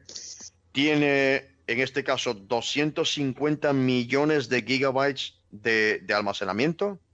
La velocidad de transferencia, es decir, de un nodo a otro, sí, para que los oyentes lo vean, un Wi-Fi muy bueno que tenemos en casa ahora mismo, ¿no? El Wi-Fi sería de unos 10 megabytes por segundo más o menos. La velocidad de transferencia es de 25 gigabytes por segundo, es decir, es como que te bajaras, no sé, si es legal, por supuesto, ¿no? Cuidado, si es legal, es como que te bajaras una película de Netflix en centésimas de segundo, entera, directamente, Oh. a esa velocidad. Consume unos 15 megawatts de poder, que es la generación de poder de electricidad que necesitan 8.000 hogares. Necesita 4.000 galones de agua para enfriarlo. Estos datos os van a encantar. Le tomaría a un ser humano 63.000 millones de años realizar el trabajo que Summit hace en un solo segundo. O dicho de otra forma, son cálculos así fáciles, ¿no? O para que lo veamos de otra forma, necesitaríamos que cada ser humano del planeta realizara un cálculo cada segundo durante 305 días sin parar para lograr lo que Summit puede procesar en el equivalente a un pestañeo. Vaya. Os habéis quedado callados, ¿eh? Sí. La verdad es que dejas sin palabras, Okay. Frank. Esto es impresionante. No, y si entramos en computación cuántica, tenemos que tomar té o algo. Bien. Pues este supercomputador, lo que pasa, hemos dicho que puede capaz de realizar 200 petaflops, ¿no? Lo que hacen es que parte de su poder, porque nosotros sabemos, ¿esto para qué sirve? Primero que todo, ¿esto para qué sirve? Pues digamos que el supercomputador más grande de España ahora mismo es el Mare Nostrum 4, que está en Barcelona, ¿no? Aquí en la región de Murcia, en 2009, pues, ahí en el Parque Científico, ¿no? Hubo uno, y esto esto en 2 o 3 años ya empieza a estar viejo esto, porque están creando más y más y más con más poder, ¿no? Es decir, llegó el año 2013 y se cayó todo y ya se acabó el supercomputador que había en Murcia. Pues bien, la cuestión es que estos supercomputadores sirven para realizar simulaciones que convencionalmente serían imposibles. Entonces, por eso tiene tanto poder, ¿no? Entonces, esto tiene que ver con desde modelos climatológicos hasta la resolución de las famosas ecuaciones diferenciales parciales o la resolución por ejemplo, cómo encontrar, digamos que la composición de nuevos materiales para construcción. Entonces, todo este tipo de información, lo que buscas es que te dé respuestas, ¿no? Que te diga cómo hacer una serie de cosas. Lo que hemos hecho, lo que se ha hecho con esta pandemia es que precisamente IBM junto con el gobierno federal de los Estados Unidos se han puesto a manos a la obra secretamente y acaban de publicarlo. A través del trabajo que ha hecho Summit han encontrado 77 tratamientos distintos de cómo enfrentar la enfermedad, además de no solamente enfrentar la enfermedad, ¿no? Sino de cómo incluso aspectos de población, que dónde van a estar todos los focos, esto lo tienen todo localizado, lo tienen todo estudiado. Entonces, cuando oyes a lo mejor alguno de estos líderes políticos, sin entrar a hacer apología de ninguno, pero cuando oyes a alguno de estos líderes políticos diciendo que queremos que entremos, que estemos ya de vuelta trabajando todos para el domingo, ¿cómo se llama? El domingo de Pascua, de la resurrección se dice, Easter, ¿ok? No es que está diciendo ninguna barbaridad o su padre le haya dejado caer sobre su cráneo cuando tenía 4 años. Se supone que este líder político está hablando con conocimiento de causa, lo está diciendo por algo, porque hay un trabajo hecho, ya veremos si se ha equivocado o no. Okay. Como es el caso del Reino Unido también, como es el caso de Corea del Sur, que también tomó esa Corea del Sur, que es también, o Japón, que es uno de los campeones en esta supercomputación, y tienen entonces, porque pagan esto es muy caro y esto hay que pagarlo, ¿no? Porque se han dedicado precisamente a encontrar respuestas a esto y cómo hacerlo bien, cómo hacerlo de la manera más, digamos que más eficiente. No voy a entrar en el aspecto económico de la pandemia porque eso sería otro programa que sería interesantísimo además, pero claro, esto nos da mucho que hablar. Han encontrado 77 tratamientos para curar o para combatir la pandemia. Eso es lo que ha hecho Summit. Y posiblemente, porque esto ha sido un esfuerzo global, no solamente es americano, ha sido un esfuerzo global y en otros sitios también habrá publicados estudios donde se dicen los tratamientos son estos, hay que implementarlos ya. Bueno, iba a decir una expresión que aprendí aquí, pero es mala palabra, no se puede decir. Inmediatamente se tiene que hacer. Adelante, Fede. Sí. Vamos a ver, no simplemente quiero decir que esta cantidad de información que yo como profano me parece brutal, o sea, no tengo mentalmente una idea para entenderlo. Es como si me estuviera hablando del universo, cómo se puede abarcar, pues llega un momento que me parece eso muchísimo. El final será facilitar las transacciones, facilitar la vida cotidiana. Aunque en un primer momento, como te he escuchado comentar, pues llevará el estudio podrá prever futuros problemas. Eso en un primer momento, pero después para la población mundial pues será facilitar la vida y acelerar las gestiones. Entiendo eso, ¿no? Sí, te contesto de esta forma y no son palabras mías, pero me parece que son muy, muy apropiadas. Hace poco vi un especial en Netflix sobre la vida de 3 capítulos, tiene nada más, sobre la vida y la obra de Bill Gates, el fundador de Microsoft y también pues el cofundador junto a su esposa Melinda de la famosa fundación Bill y Melinda Gates, de la que tanto se habla para bien o para mal. Pues bien, cuando a él le preguntan, usted con todo el dinero que tiene, y lo digo por esto porque es importante tu pregunta, Federico. Usted con todo el dinero que tiene, ¿por qué no se va y se compra una isla? Le pregunta, ¿no? Vaya y se compra una isla en el sur del Pacífico y vive ahí tomando daiquiris hasta que le reviente la cabeza o hasta que se le caiga el pelo. Podría ser eso, ¿no? Podría ser perfectamente eso el señor Gates. Sin embargo, no lo ha hecho. Y desde que se retiró, ahora se ha retirado definitivamente, desde que se retiró de Microsoft, pero eso fue hace años ya, pues se ha dado digamos que al trabajo de encontrar soluciones para problemas de este tipo. Entonces le ha dicho, ¿es usted qué es solidaridad humana? ¿Es amor al prójimo? Y dijo, no, no es que sea amor al prójimo. Utilizó esta frase, Fede, y con esto contesto a tu observación. Optimización de recursos. Eso es importantísimo. La optimización de recursos no es hacer las cosas a la patada, como a ver, para que salgan bien, pues lanzamos ahí todo lo que haya que lanzar. No. Se optimizan los recursos, se usan inteligentemente, porque las cosas cuestan, ¿ok? Tú has tocado, por ejemplo, en las consecuencias que la pandemia va a tener en el futuro de la tecnología, en el futuro de muchas cosas, pero en el futuro de la tecnología exactamente. Precisamente, y tú has hablado de la población mundial en unos pocos años, llegaremos a los 8.000 millones de habitantes en el planeta. Llegaremos a los 8.000 millones y veremos cuando lleguemos a los 10.000 millones si habremos sobrevivido. Yo no lo sé. Quizá yo no vea los 10.000 millones. Los 8.000 sí los veré, seguramente.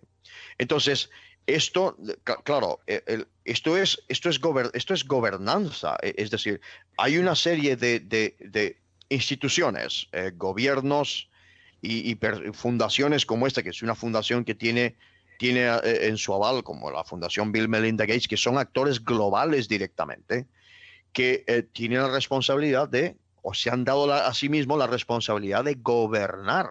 Es decir, no sé, la segunda ley de la termodinámica nos dice, ¿no? Nos dice que todo conduce hacia el caos. Bueno, ya no discutimos qué es el caos, pero todo conduce hacia el caos. Eso se llama entropía. Exacto. Si simplemente dejamos que las cosas pasen porque pasen, vendrá el desastre, que es lo que nos ha sucedido, especialmente en el sistema sanitario. La optimización es la respuesta inteligente, desde luego. O sea, claro, se podrá acelerar, podremos utilizar menos recursos, irán mejor las cosas, pero bueno, la optimización pues es lo idóneo, lo correcto, desde luego.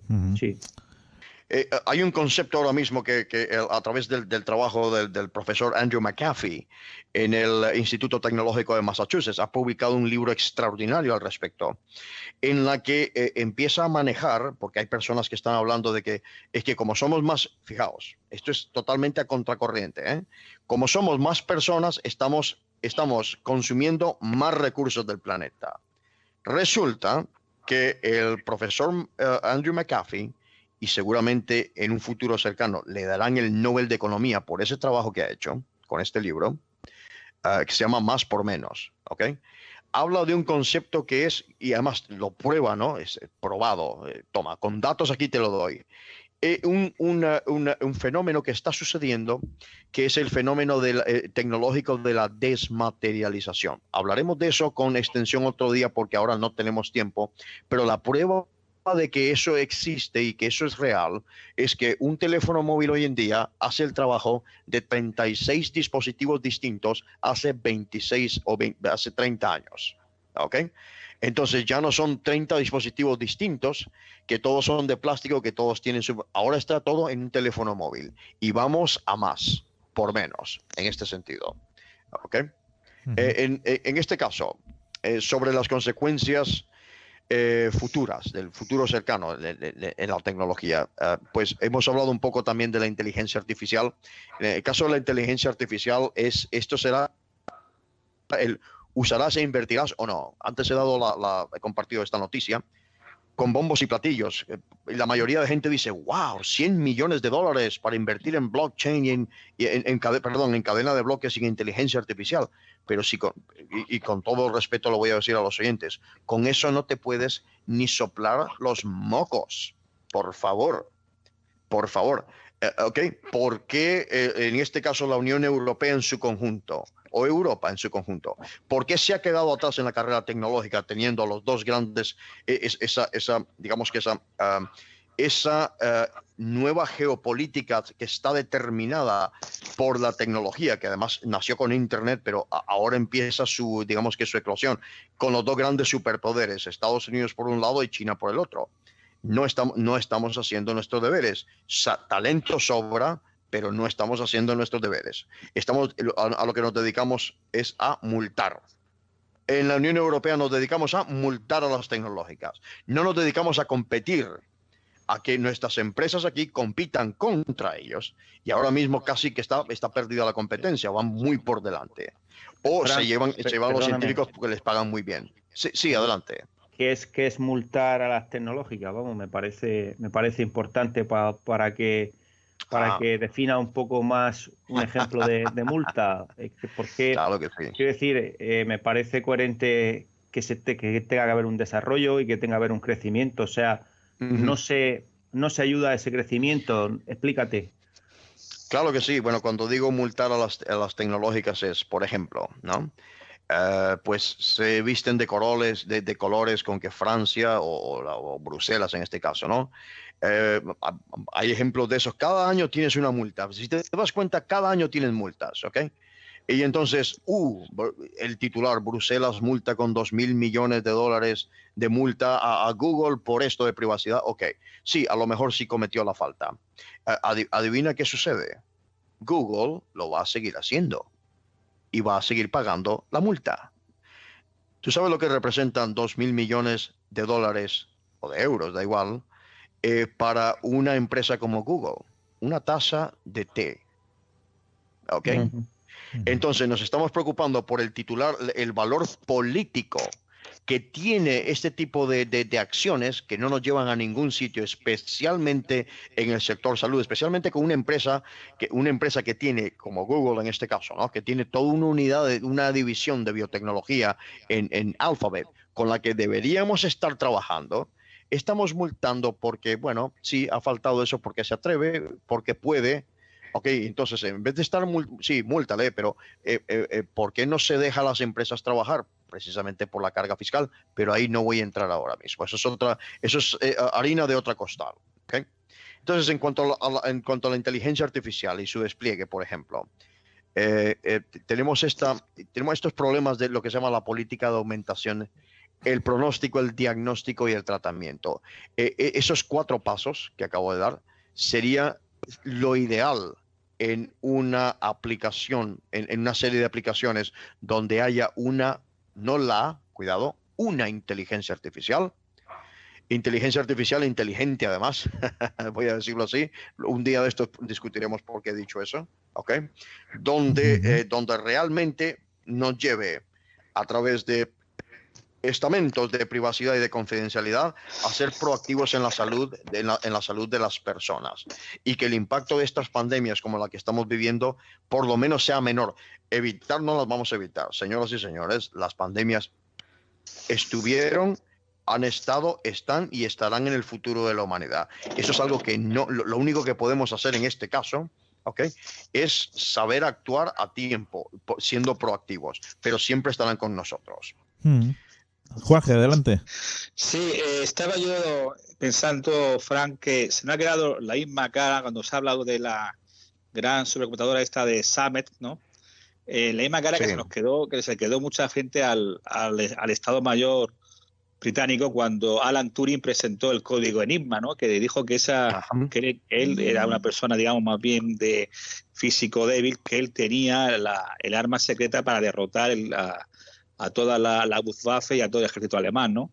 Se me ha quedado, digamos, sí, con la misma cara, ¿no? El mismo que todavía dice que, bueno, que esta supercomputadora, que sea en la lucha con la pandemia, quizás por toda la interacción de datos, sería un arma, digamos, muy letal para digamos, combatir esta pandemia o otra crisis que haya, ¿no? Porque, claro, esto realmente no tiene fin, no tiene límite, ¿no? Por ahora no tiene límites. Mira, en la cumbre, por ejemplo, y vuelvo al punto que acabamos de discutir. Por ejemplo, ¿cuál es el coste? A ver, si el coste son vidas humanas, ya lo sabemos todos, desgraciadamente es así, ¿ok? Pero eso tenemos que también ponerlo en perspectiva.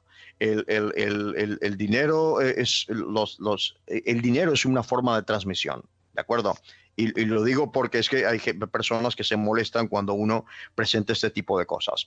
Pero tenemos que tomar en cuenta también el coste que tiene estas pandemias. Me voy a remitir a solamente 4 ahí en la cumbre digital de Singularity University en este caso. Se presentaron lo menos 30, ¿no? Yo voy a mencionar 4 nada más. Y el impacto en dinero a nivel mundial. Fijaos, en 2003 tuvimos SARS, $40.000 millones, ¿ok? En 2014 tuvimos el ébola, 53.000 millones de dólares. En 2019, hace nada, el H1N1 que costó hasta 55.000 millones de dólares. En 2020, los mejores datos que hay ahora mismo, esto está en Our World in Data, ¿no? el sitio web nos podría costar a la economía mundial 3 billones de euros. ¿Ok? 3 billones de euros. Es decir, ¿cuánto dinero de eso, que es el dinero que viene de los contribuyentes, que viene de nuestra actividad económica, ¿no? ¿Cuánto de eso podríamos haber invertido a nivel global, cada uno por países o regiones, ¿no? Pero ¿cuánto de ese dinero podríamos haber invertido para estar preparados ante una pandemia? En España no tenemos una cultura de simulacros. Yo no he visto nunca un simulacro aquí, y si los hay, me perdonáis, no me he enterado. No he visto nunca un simulacro aquí de ataque biológico, o un simulacro de terremoto o de incendio. No existe una cultura de simulacro, me parece. Cuidado si me equivoco, ¿ok? A lo mejor el personal sanitario sí, pero solamente el personal sanitario. La población tiene que estar lista. Yo vengo del país de huracanes. El país de huracanes es el estado de Florida en Estados Unidos, ¿ok? Ahí, si es una vez al mes, los niños saben qué tienen que hacer en el evento de un huracán o en el evento de problemas, de disturbios. Los niños aprenden cómo hacerlo, y por lo tanto los jóvenes saben, y por lo tanto los adultos lo saben, ¿ok? Entonces, es una cuestión de simplemente de estar listos. A esto, si me permites, Fernando, sí, claro. Me gustaría agregar un par de datos que ahora mismo están dando la vuelta en forma de teorías de la conspiración. Hay teorías de la conspiración que uno puede, y hay que darle ese toque también, porque este programa es un poco del misterio, ¿no? Hay que darle ese toque, me parece. Por supuesto. Y si no, no lo digo. Pero hay que considerar dos datos en este sentido. Primero que todo, hablamos de septiembre de 2019, muy recientemente. Hay una entidad llamada Junta de Vigilancia Mundial de la Preparación. ¿Okay? Está financiada por la Organización Mundial de la Salud y el Banco Mundial, ¿de acuerdo? Si vais os podéis ir a internet a buscar esto, y es más, os bajáis el informe que está disponible me parece que en 5 o 6 idiomas, español es uno de ellos. Párrafos del prólogo decía precisamente de que el mundo tenía que estar listo para la propagación de un virus que costaría decenas de millones de vidas alrededor del mundo. Mucha casualidad, vaya. Es una a ver, la cuestión es que esto da para todo este tipo de juegos mentales, de que si una casualidad, de que si luego el grupo 201 se reunió, que si no se reunieron, que si había un conocimiento previo de que esto iba a pasar. Eso es un tema, eso es arena de otro costal. Yo estoy proveyendo esta información en el tema de la tecnología, el impacto de la tecnología, el impacto, perdón, de la pandemia en el desarrollo tecnológico, y cómo va a cambiar y cómo va a transformar, porque esto nos va a transformar radicalmente. Es decir, luego cuando todo esto pase, definitivamente las tecnologías de streaming, esto que estamos haciendo ahora mismo, precisamente, esto se va a dar, se va a popularizar muchísimo ya a nivel de usuario, de consumidor final incluso, porque no nos quedaremos a lo mejor con ese picor, con ese escozor ahí detrás de la oreja de que, bueno, no vaya a ser que haya o simplemente porque es más cómodo estar en casa y trabajar desde casa. El mundo laboral se va a ver muy afectado en este sentido. Aquí hay muchísimas salidas, pero solamente nos vamos a quedar en la cuestión tecnológica. Y otro también relacionado con la tecnología precisamente es la famosa 5G. La 5G, vaya, la 5G que está dando que hablar, y entonces pues llegan ahí todos estos vídeos, estas personas que es como cuando es como el profesor Richard Feynman fue, sí, el profesor Richard Feynman, ¿no? Dijo si tú crees que entiendes física cuántica es que no entiende la física cuántica. Estamos hablando de algo así al respecto, ¿no? Personas que se meten a hablar sobre la 5G y relacionan la 5G con el virus. Igual que lo del papel higiénico. Yo no lo entiendo perfectamente. Lo que sí es cierto es que no el virus, sino la pandemia va a tener como efecto la aceleración en la adopción de la tecnología inalámbrica de quinta generación que se llama 5G. ¿Pero por qué es esto? Es un capricho, amigos. No, estimados oyentes, no es un capricho. Es una necesidad. Las redes 4G, que nacieron hace unos 10 años más o menos, están prácticamente saturadas. Es más, tenemos ahora mismo, estamos sobre una 4G, es el caso, tenemos incluso problemas de audio y de vídeo, que no te puedo ver bien, y las personas que son novicias, lo estoy experimentando con clientes que yo, parte de mi trabajo, que son novicios en el teletrabajo, que están en su casa, pues no se pueden conectar bien o les sale mal hay un chiste por ahí que anda por ahí dando vueltas, de que incluso no sabe apagar bien la cámara porque siempre ha estado en la oficina y cuando se levanta el hombre está de saco y corbata y cuando se levanta en realidad la parte de abajo está solamente en calzoncillos, ¿no? De un chiste de esos por ahí. Entonces, esto va a acelerar, en este caso de la 5G, va a acelerar la adopción de esta tecnología inalámbrica, pero es porque es una necesidad, no es un capricho. ¿Es tan dañina la 5G como dicen, Frank? Ok, ahora mismo,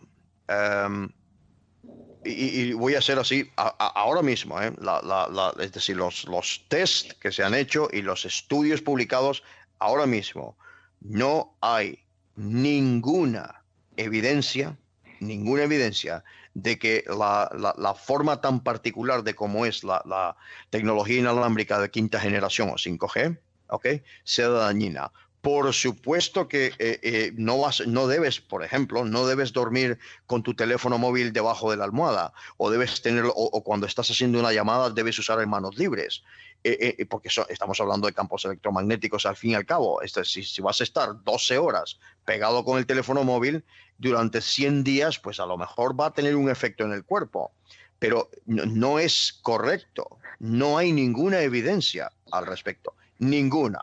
Cero evidencia, y de esto podemos compartir incluso artículos y fuentes fidedignas donde se puede ir a ver esto. Luego, hay una especulación al respecto. Primero que todo, y aquí voy a decir una cosa que es factual y otra que es conspiranoica, si me permitís vosotros. Una, los hechos, ¿no? Los hechos es que ¿para qué vas a querer hacerle daño a la gente si lo que buscas es a dar un servicio por el que una empresa va a ganar un dinero? No tiene ningún sentido matar a la humanidad o esclavizarla con el 5G. El 5G, de hecho, lo que haría es acelerar precisamente todo esto que hemos hablado, todas estas tecnologías de las que hemos hablado hoy, acelerar la velocidad de transmisión precisamente para que nos llegue más a tiempo, los datos que necesitamos para salvar vidas. O sea, ¿cómo es posible que eso sea negativo? Yo es que no lo entiendo de verdad. ¿Okay? Eso por un lado.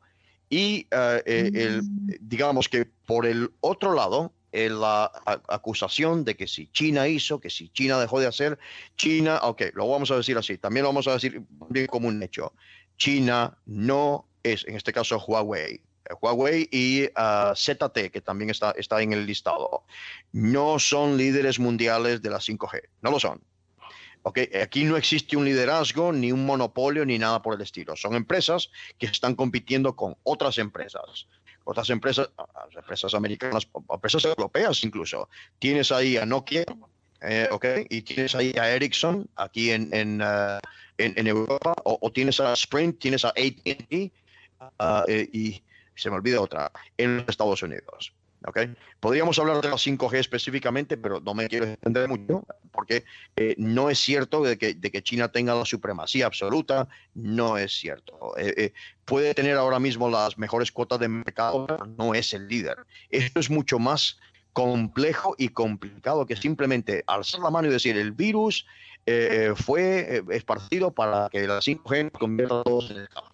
Eso es una historia de mentes, con todo mi respeto lo voy a decir, es un cuento es un cuento chino, ok, propio de mentes infantiles. También es cierto esto, amigos, y lo voy a dejar este punto aquí, ¿no? También es cierto esto. ¿De dónde viene esa información? Esta información tiene todas las características de ser propaganda, como muchas otras cosas que estamos viendo ahora pulular por las redes sociales. Son propaganda.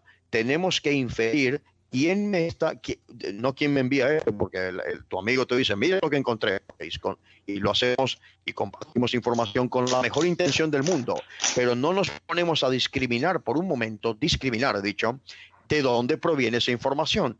Y si resulta, como es muy efectivo hacerlo en estos tiempos de crisis, y si resulta que esto es propaganda de los competidores, o es propaganda que viene de un lado, o propaganda que viene del otro lado, ¿ok?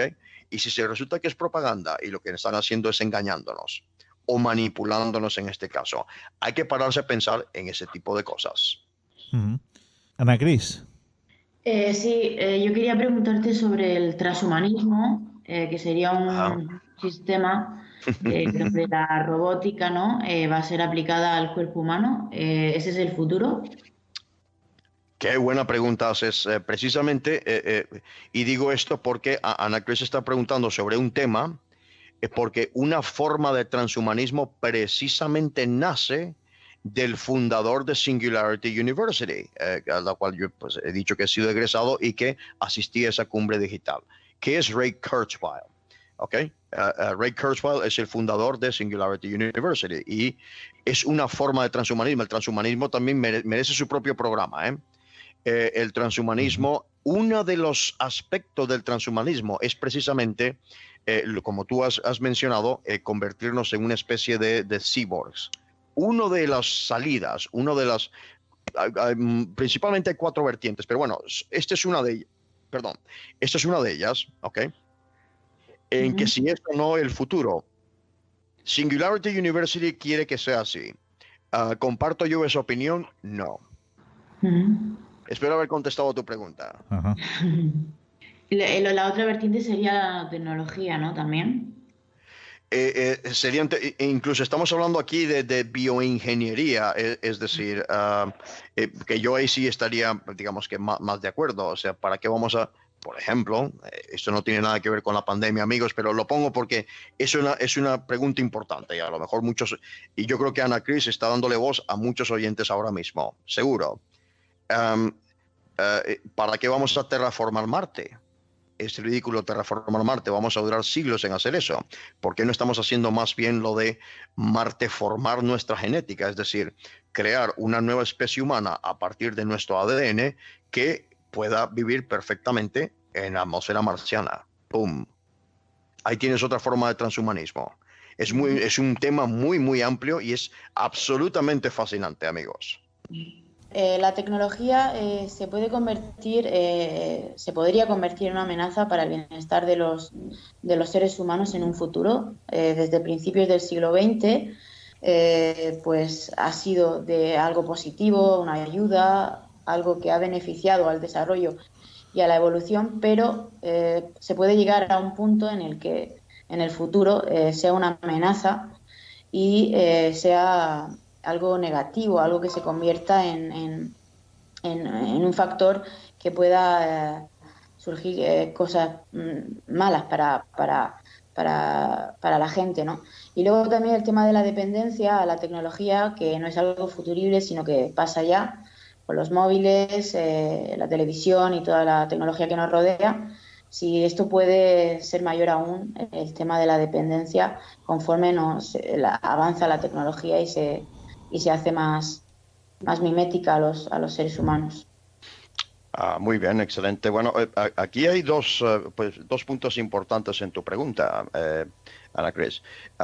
Una es, bueno, en este caso, el proceso de la evolución tecnológica y el otro es ya actualmente el de la dependencia. Yo debo decir que la tecnología siempre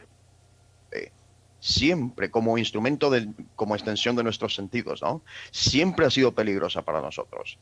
Lo único es que hemos alcanzado tal nivel de, yo no le voy a llamar evolución, le voy a llamar complejidad, más bien. Hemos alcanzado tal nivel de complejidad que ahora digamos que es más, ¿cómo se llama? Es más, más tangible, por decirlo así. Tecnología es un howitzer, ¿okay? Uno de estos cañones de artillería, ¿okay? Por ejemplo, de la guerra en Vietnam, o un tanque de guerra, por ejemplo. Eso nos mata. Por lo tanto, siempre hemos estado en riesgo. Es la bendición y la maldición de ser seres conscientes, no solamente inteligentes, sino conscientes. Es decir, el hecho de que nos pongamos frente a un espejo y podamos decir yo soy, yo me llamo tal, tenemos una identidad. Somos conscientes de nosotros mismos, ¿ok? Entonces es una bendición y una maldición al mismo tiempo, por decirlo así. Ahora mismo, o sea, como se ha desarrollado, por ejemplo, especialmente la aceleración que ha producido en este caso no quiero salirme del tema de la pandemia, ¿no? Pero de hecho, todas estas grandes, Fulcanelli le habría llamado todas estas hecatombes revolucionarias, como le habría llamado Fulcanelli, ¿ok? De hecho, son las que nos han impulsado al mejoramiento de la condición humana, aunque es una tremenda paradoja. Es decir, donde ha habido debido a nuestras acciones, donde la tecnología ha participado del sacrificio de seres humanos. Entonces, aquí estamos aprendiendo todos, no solamente como individuos, sino como sociedades humanas. Estamos aprendiendo todos, ¿ok? Y vamos no tenemos salida ahora mismo, no somos lo suficientemente complejos para haber aprendido. Luego lo que sucede, y con esto a la segunda parte de tu pregunta, Ana Cris, lo hemos discutido en este programa anteriormente, de que nosotros somos inconscientes de cómo la tecnología actúa a través de nosotros o nosotros actuamos a través de la tecnología. Somos inconscientes de ello. ¿Okay? Entonces, sucede también. Y el hecho de la dependencia, siempre hemos sido dependientes de la tecnología. La tecnología es una lanza también con la que defendernos, o la que tuvimos que defender nuestros ancestros, tuvieron que defenderse de otros depredadores y de otras tribus humanas. Eso también es tecnología. Entonces, la tecnología digital como tal, que es la que estamos viviendo hoy en día, sí, ha creado una dependencia, pero también al mismo tiempo es una nueva manera de interactuar. En este caso lo que se llaman millennials, ¿no? Y ahora los que se llaman generación Z. Mis hijos uno es un millennial, una es un millennial y el otro es un generación Z, ¿no? Nacidos después del año 2000. No les podemos decir que porque ellos, su procesamiento es distinto al nuestro, y ellos entienden que, por ejemplo, y lo hemos mencionado anteriormente con el crowdsourcing y el uso de los dispositivos móviles para combatir con datos, ya no solamente con vacunas, sino con datos preventivos, evitamos o podemos luchar contra una pandemia de una mejor forma. Ellos, a estos jóvenes, que en tu caso tú eres una persona joven también, Ana Cris, ya no les puedes decir de que son dependientes. Es como decirle a uno de nuestros ancestros que deje de usar la lanza todo el día o deje de llevarla en la mano, ¿no? En el caso más que todo de los varones, que deje de llevarla en la mano porque no hay depredadores por aquí y por lo tanto no debes llevarla contigo. Entonces te va a mirar como, no, debo tenerla conmigo. Sí, ha creado una dependencia, pero hay que hacerse consciente de esa dependencia. Vamos a llamarla dependencia. Una de las cosas que yo más critico, más que la dependencia que pueda haber, que sí, definitivamente está hasta estudiado incluso y publicado, ¿no? Más que todo, yo critico el hecho de que haya toda esta, vamos a llamarle no quiero llamarle caterva, pero todo este estrato de profesionales de la psicología haciendo constantemente, aconsejando constantemente, y no entienden muchos de ellos cuál es exactamente qué es aquello que subyace, cuál es aquella relación que tienen las personas de estas edades con la tecnología misma. Me parece que fallamos en ese sentido. Okay, entonces, mientras todo esto sea para mejorar o para hacer, no vamos a decir mejorar, porque eso es un concepto de progreso y en la naturaleza no existe el concepto de progreso, ya lo hemos dicho anteriormente en otros programas, lo hemos propuesto, ¿ok? Para hacernos más complejos en ese proceso de evolución y de revolución, como tú bien has dicho, ¿ok? Lo que tenemos que hacer es hacernos conscientes del uso y de todas las posibilidades de esa tecnología, de esta tecnología que ahora es además digital, que eso hay que ponerle ahí la coletilla, ¿de acuerdo? Sí, ser consciente para utilizarlo de forma positiva, no negativa, ¿no? Yo tampoco entro en valoración. Beneficiosa, quiero decir, beneficiosa. Sí, yo por supuesto, yo no entro a decir positivo o negativo porque precisamente, como he dicho antes, lo negativo es lo que nos ha enseñado. Y esto negativo que está sucediéndonos a todos ahora es lo que nos está enseñando. Y nos va a enseñar mucho más. Yo diría más bien constructivo, que nos lleve a ser instructivo. Bueno, pues ha llegado ya, queridos amigos, ese momento de despedirnos. Ha sido un placer, la verdad, tener a casi todo el equipo aquí esta noche. A Frank Scandell, el primero, a Federico La Rosa, Juan G. Caparrós, Juanjo Ferrer y Ana Cristina Nieto. Es un auténtico placer teneros aquí esta noche disfrutando, y una noche especial en la que, bueno, pues no podemos vernos las caras, por lo menos en persona, y bueno, una auténtica lástima, pero esperemos que todo esto pase pronto, ¿no, Frank? Porque, vamos, ¿cuánto estimas tú que... vamos, ¿qué piensas tú realmente de todo esto? Ajá. En el sentido de la famosa curva, ¿no? Efectivamente. Bueno, ya, la famosa curva. Lo mejor que hay en el mundo es decir la verdad. Y la verdad es basada en los datos, por supuesto. Estamos empezando lo peor, ¿ok? Así que ya que estamos como estamos ahora mismo y debemos aprender para el futuro, ahora mismo hay que actuar con lo que tenemos y ser responsables, señoras y señores, amigos oyentes y amigos que estáis escuchando, ¿no? Lo peor está por llegar, ¿ok? Luego habrá tiempo, sí, hay mucha frustración, hay mucha tristeza, y yo también quiero enviarle un saludo a los oyentes que puedan estar ahí, a quienes les ha fallecido un familiar, ¿no?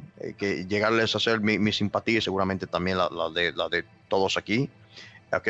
De que este tipo de cosas luego tiene su debido proceso de ley, y que este tipo de cosas hay que hacerlas ver luego, porque hay que depurar responsabilidades. Y no voy a entrar en otro tipo de cosas ahora mismo, porque yo estoy hablando ahora de tecnología. Y eso sí, mucha fortaleza. Encuentro muchísima creatividad, Fernando, gente compartiendo estas cacerolas. Si vosotros vierais la reacción que tienen, por ejemplo, yo vivo en una zona no aislada en este caso, pero los vecinos que hay por aquí, hay un grupo privado de Facebook, ¿no? Y tú lees estos holandeses, británicos, alemanes que hay por aquí, especialmente británicos, pero si tú yo leo a veces cuando tengo tiempo y me pongo a leer, leo lo que dicen, ¿no? Y por ejemplo, esto de salir a aplaudir a los médicos y a los sanitarios a la noche, para ellos es increíble, es absoluto, es más, les parece aquello tan maravilloso que no se lo pueden creer, que una población actúe de una forma tan solidaria, que aunque esa solidaridad nos falta en otras cosas, pero en estos momentos la gente se ha entregado a ser solidaria y a salir con ese gesto tan humano que es salir a aplaudir a los sanitarios. Y principalmente esto, amigos, es un ejercicio de responsabilidad, pues sí, y es un ejercicio de fortaleza. Vamos a salir de esto, por supuesto, pero tenemos que salir con enseñanzas. Y la tecnología es una extensión de nuestros sentidos, no es un mundo aparte, es una extensión de nosotros mismos, ¿eh? Lo hemos visto lo hemos visto en esta casa cuando explicamos aquel concepto de la revolución espectral, ¿no?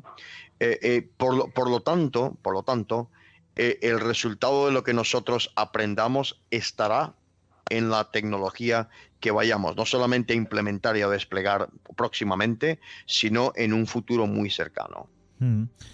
Precisamente he leído ayer un dato en el que se refleja que podríamos llegar a los 300.000 fallecidos, ni más ni menos, en España. ¿Esto consideras que es una cifra exagerada? ¿Se puede dar?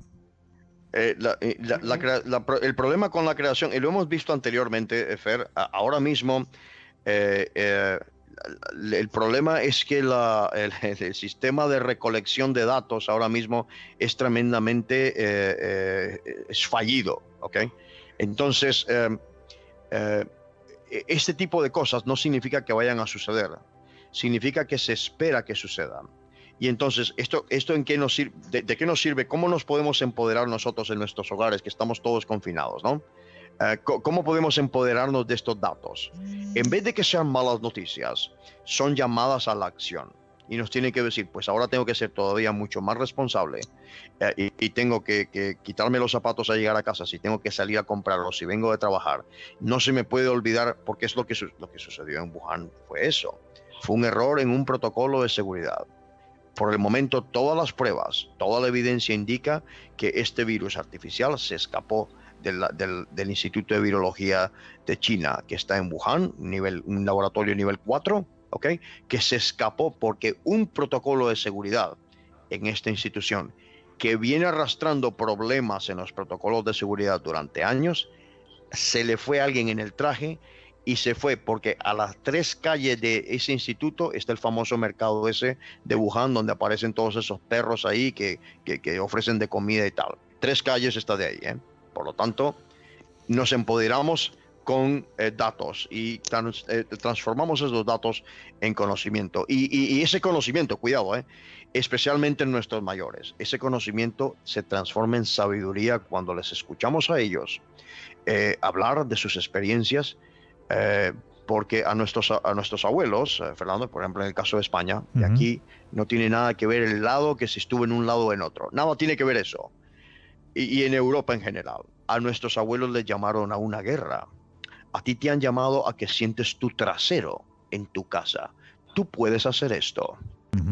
Yo os voy a remitir, para los oyentes que quieran ir también a leer al respecto, que vayan a buscar se llama la teoría del equilibrio puntuado. Sí, punctuated. La teoría del equilibrio puntuado, que es de Stephen Jay Gould, okay, un biólogo de hecho. Y de cómo funciona, y también ya que tenemos, muchos de vosotros tienen tiempo para leer y que vayan a buscar ¿cómo se llama? La teoría de la catástrofe de René Thom. Son escritos, son tremendamente valiosos y nos ayudan a observar precisamente todo esta cuestión de ciclos en ese sentido. Cuando uno observa esto, las teorías de la conspiración, ¿no? Que existen teorías de la conspiración, pero el 99% de lo que he escuchado ahora mismo son cuentos chinos de mentes infantiles. Lo voy a decir así, porque la evidencia dice todo lo contrario. Pero bueno, cuando uno va y lee este tipo de cosas y aprende este tipo de cosas, uno se empodera, uno aprende a filtrar la información.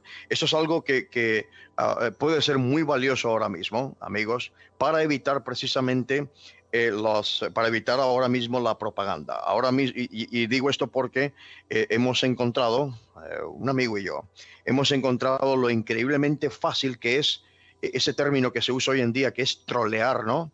Lo increíblemente fácil que es trolear a un medio de comunicación en España, a un periódico, por ejemplo. Increíblemente fácil y nos ha sorprendido mucho. No le hemos hecho nada, pero estos son métricas, ¿no? Que se utilizan, ¿no? A través de inteligencia artificial tú puedes detectar, por ejemplo, cuentas falsas de Twitter, ¿no? Hay una serie de parámetros que tú puedes medir para saber exactamente si es una cuenta falsa.